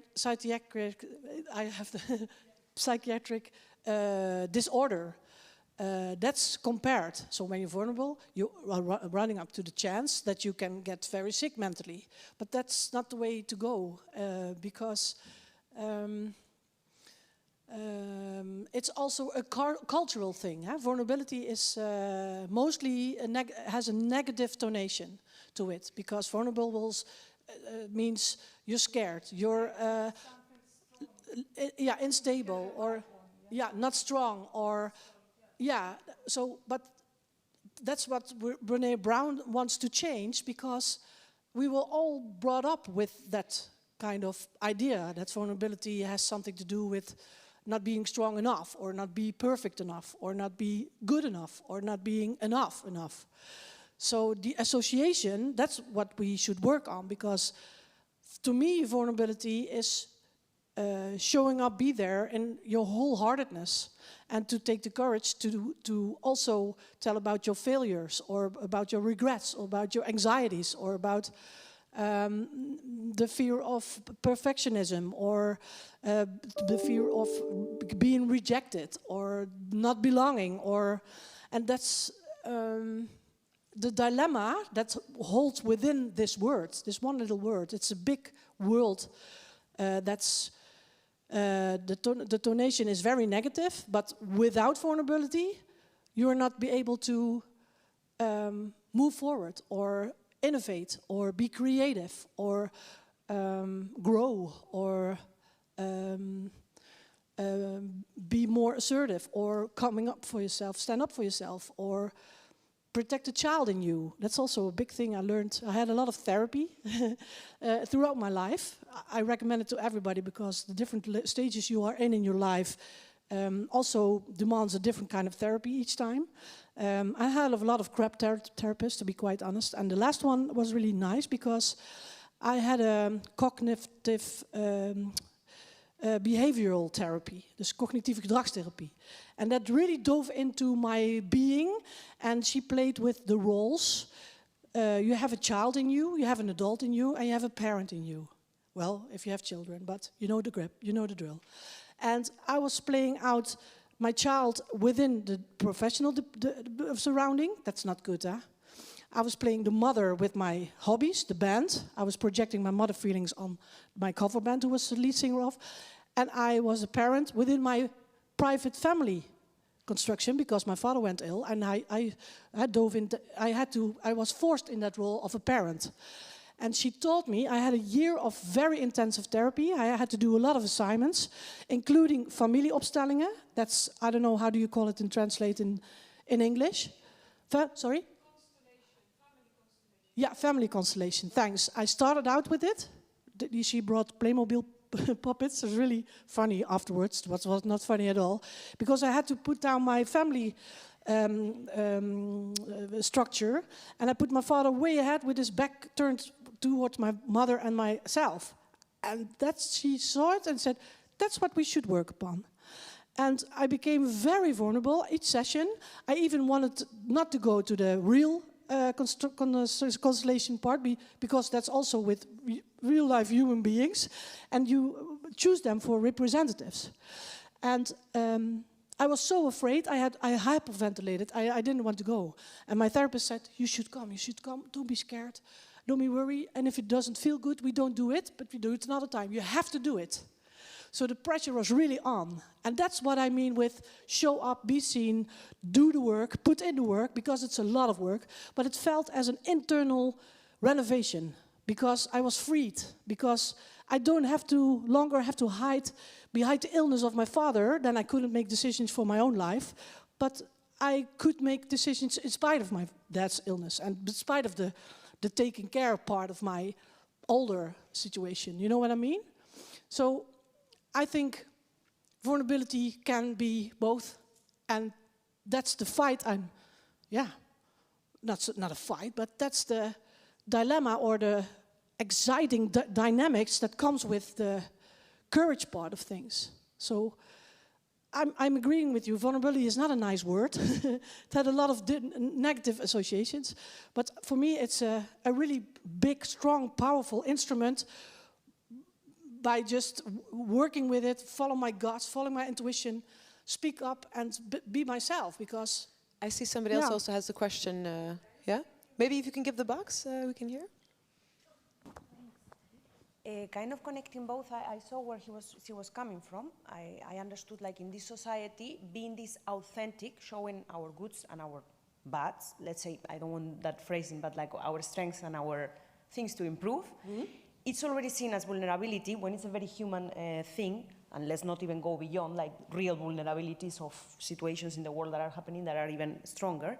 So maybe just call it authenticity, like if we are able indeed to just show ourselves with our good points and our things to improve, we can learn much more ourselves, and indeed we can bring a more human side of what we mean with vulnerability. It's about like just being ourselves and having that freedom to just show yourself as you are in that moment, whether it's what's expected or whether it's what you just are dealing with. So I don't know if it's a better word, maybe authenticity more than vulnerability. Just not to get the negative. Naomi, are you there? Yeah, I would like to say something if I'm still audible. Yeah, go for it. Yeah, so I agree that sometimes, oh wait, I will mute you guys because I hear myself. 1 second. So vulnerability, in my opinion, it's really dependent on your circumstances, right? So, I mean, when someone is in a really, really tough situation, then they are vulnerable to external sources, like maybe they're in the war field, for example, then they're really vulnerable for someone attacking them, right? But then that person kind of has the same choices that someone in a safer environment, such as me here in my room in quarantine have, right? So you can either think, okay, I'm in a shitty situation, however, in the range of shittiness that might be, I have the two choices. I'm gonna deal with it all on my own, or I'm gonna ask for help, tell people what I need, and let them help me. And that's for someone in a war zone, exactly the same as me in quarantine, right? Just because the circumstances are different, that doesn't mean your vulnerability is different and it's any less easy or hard to ask for help or to show someone what you're really feeling or what you're really needing. And that, to me, that is the vulnerability aspect of it, and not dependent on how hard the circumstances are. I saw somebody else Can you in unmute the again? back. We're a little bit over time, I think. But yeah, I think we're okay, right? Yeah, it doesn't matter. We have one more question. You can stay longer. Thank you. Hi, my name is Gloria. Well, actually, now it's not really like I'm taking the, well, I have many things on my mind, so I don't know if I can express, but I'm going to take on the same topic that our colleague just taught right now, Raquel. So Raquel said, talking about vulnerability is already, what do you think she means? It's already, vulnerability has a very negative accent. So if I am in a company, in an engineering company, and I talk about vulnerability, of course it is the blame, it's already on the blame, it's already on me, like, because we are giving a negative accent. I don't know who made this word in the past, historically, but of course, I would think somebody that was definitely not vulnerable, maybe more male-oriented. So I, indeed, for sure, I want to find another word. Raquel said authenticity. I don't know what word, but it would be indeed nice for at least the place we found today here to find maybe for the next time another word, because of course if I am in an engineering company, I work for ASML, and I go saying, hey, I am a vulnerable person, by the time people will look at me, ha ha ha, like I had a manager already in the past taking advantage of this because he felt that. So, of course, I would like not to talk about vulnerability anymore. This is indeed a power, but it can be a power only if we talk about something with a positive accent. And as we were also discussing yesterday with Raquel, I think that giving a positive accent is, it would also teach people to be more, to take care more of other people emotions. To take care of each other, do you mean, Gloria, or? If you want, we can sit afterwards, have a coffee together. I see your emotions are very high, and that's okay. Yeah. Yeah. I think it's a good idea. I'm only experimenting, so I'm not a researcher regarding vulnerability. I bounced upon it and I was inspired. But we can use the power of authenticity. Well, we can do that now. I don't know. I think you're right, but that's why the workshop was the power of vulnerability, because that's the reason why I put on the power in front of it.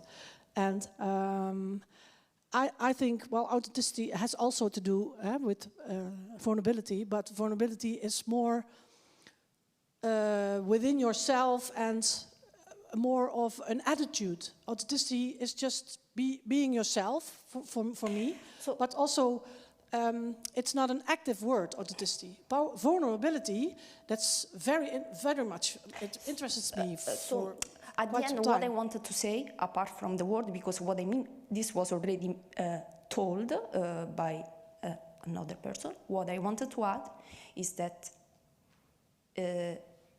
I would like to live in a place, in a society in which I am not the one who has to take always the energy for controlling my emotions, but I would like to have also people in front of me that are able to take care of my emotions. This is something that people that don't have this skill then are not able to do, and they will just hurt a lot. This is what I wanted to say. So maybe we can change this by... Well, maybe I can answer a little bit on this. Marianne was talking about, we had a mind lab play. This is a professional play done by a lot of the universities. And the play was, I thought, I was crying at the end of the play. It really made me very emotional about the power play and how it evolves and how it occurs. And what we do at the university is not just watch this play and then go home. What we do is we watch the play and we get divided up into groups, all different people from the university together, and we talk about this, having open conversations that you don't feel like you have to do alone, but that everybody is aware of it. And that's the same thing that we're going to do for the students, have very confronting material in front of you, and then right away opening up conversation where we stimulate, where we coach the students and the staff on how to do this. Would that make you feel better to know that these things are happening? Because you can write policy all you want, you know, and have management say, this is, if this happens, then you do this. But it's really different in the praktijk, how do you say that, in real life. So, you know, as a community at the university, we're all getting together to open up these difficult conversations and have everybody involved. I mean, for me, I'm constantly at work, sitting with my colleagues at the coffee table, and I make them uncomfortable, and I try to push them a little bit. And now they're to the point where they're used to it. They're like, oh, let's just have this conversation. It's just, we have to make sure that our society gets used to these uncomfortable conversations so that in 5 years, it's not even a thing anymore. It's just a very normal thing. Okay, yeah, it makes also, me feel better. I mean, we're working hard on it. And Naomi and I, for the student side, we're working very hard on this. And it's not just, it's the follow-up. What does she do? Yay.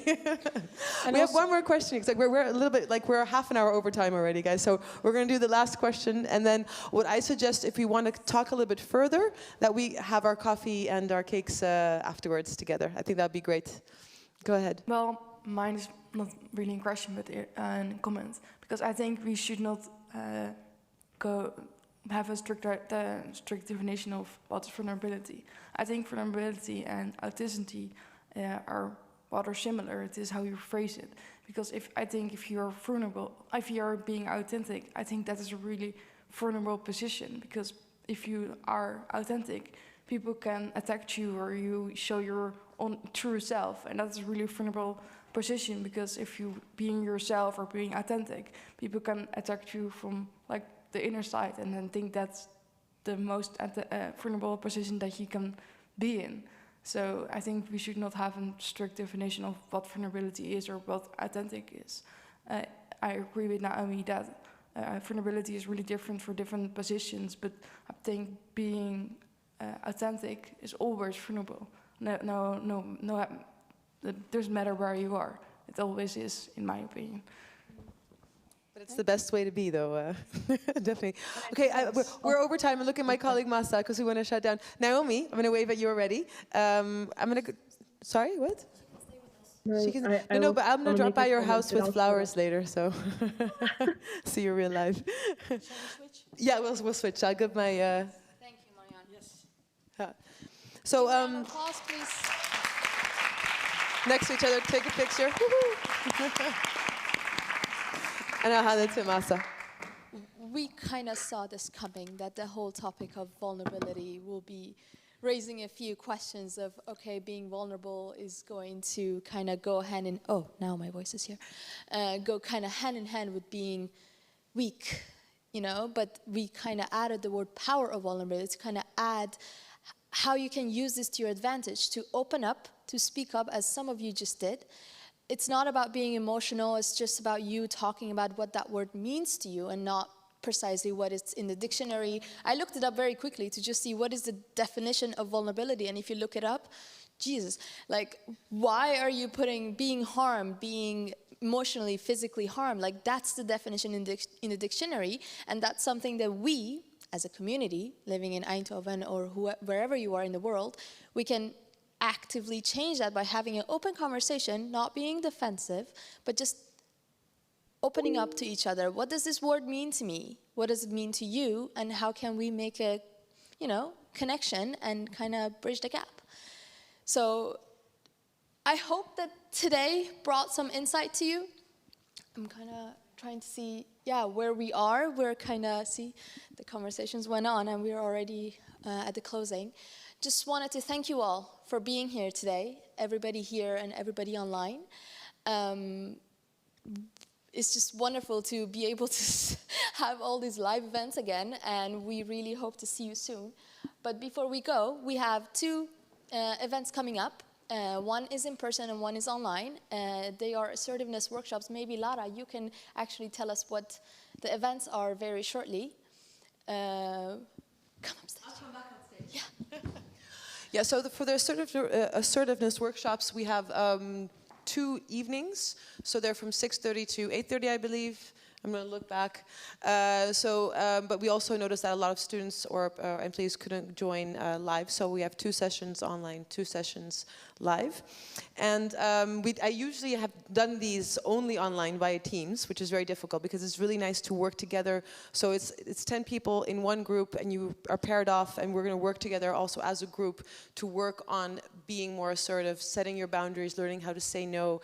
And the real power is actually within the group, and helping each other out and hearing. I see your laugh. Yeah, you were in my session. That was a really good one. But it's just helping each other out and also seeing and hearing from each other what you're experiencing. Because a lot of times when I ask you, what would you like to be more assertive about, then you can think, okay, this is maybe saying no because I'm doing too much work, or setting my boundaries in a certain way. But then you hear experiences from other people and you're like, oh my gosh, that's also something that I really like to work on.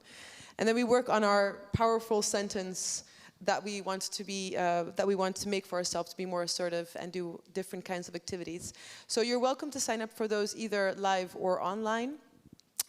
So I can keep talking, but I think Masa, you should round it off. Thank you, Lara. If you like, you can just take a picture of this or scan the QR code. It's also on our website, so feel free to have a look. But at the same time, if you have any ideas of other events that you would like to see or you would like to collaborate with us, just feel free to drop us an email or connect with us on social media. Lastly, I would like to thank all the logos, let's say here, that have helped us make this event happen for the past few months. We were a little bit, disappointed that we couldn't make it in November due to the COVID rules, but we're happy that we finally could actually do this today. And with that, I would like to invite all the speakers to come on stage. We have something small for you. Thank you for joining. Please join us outside for drinks and some networking session. Thank you.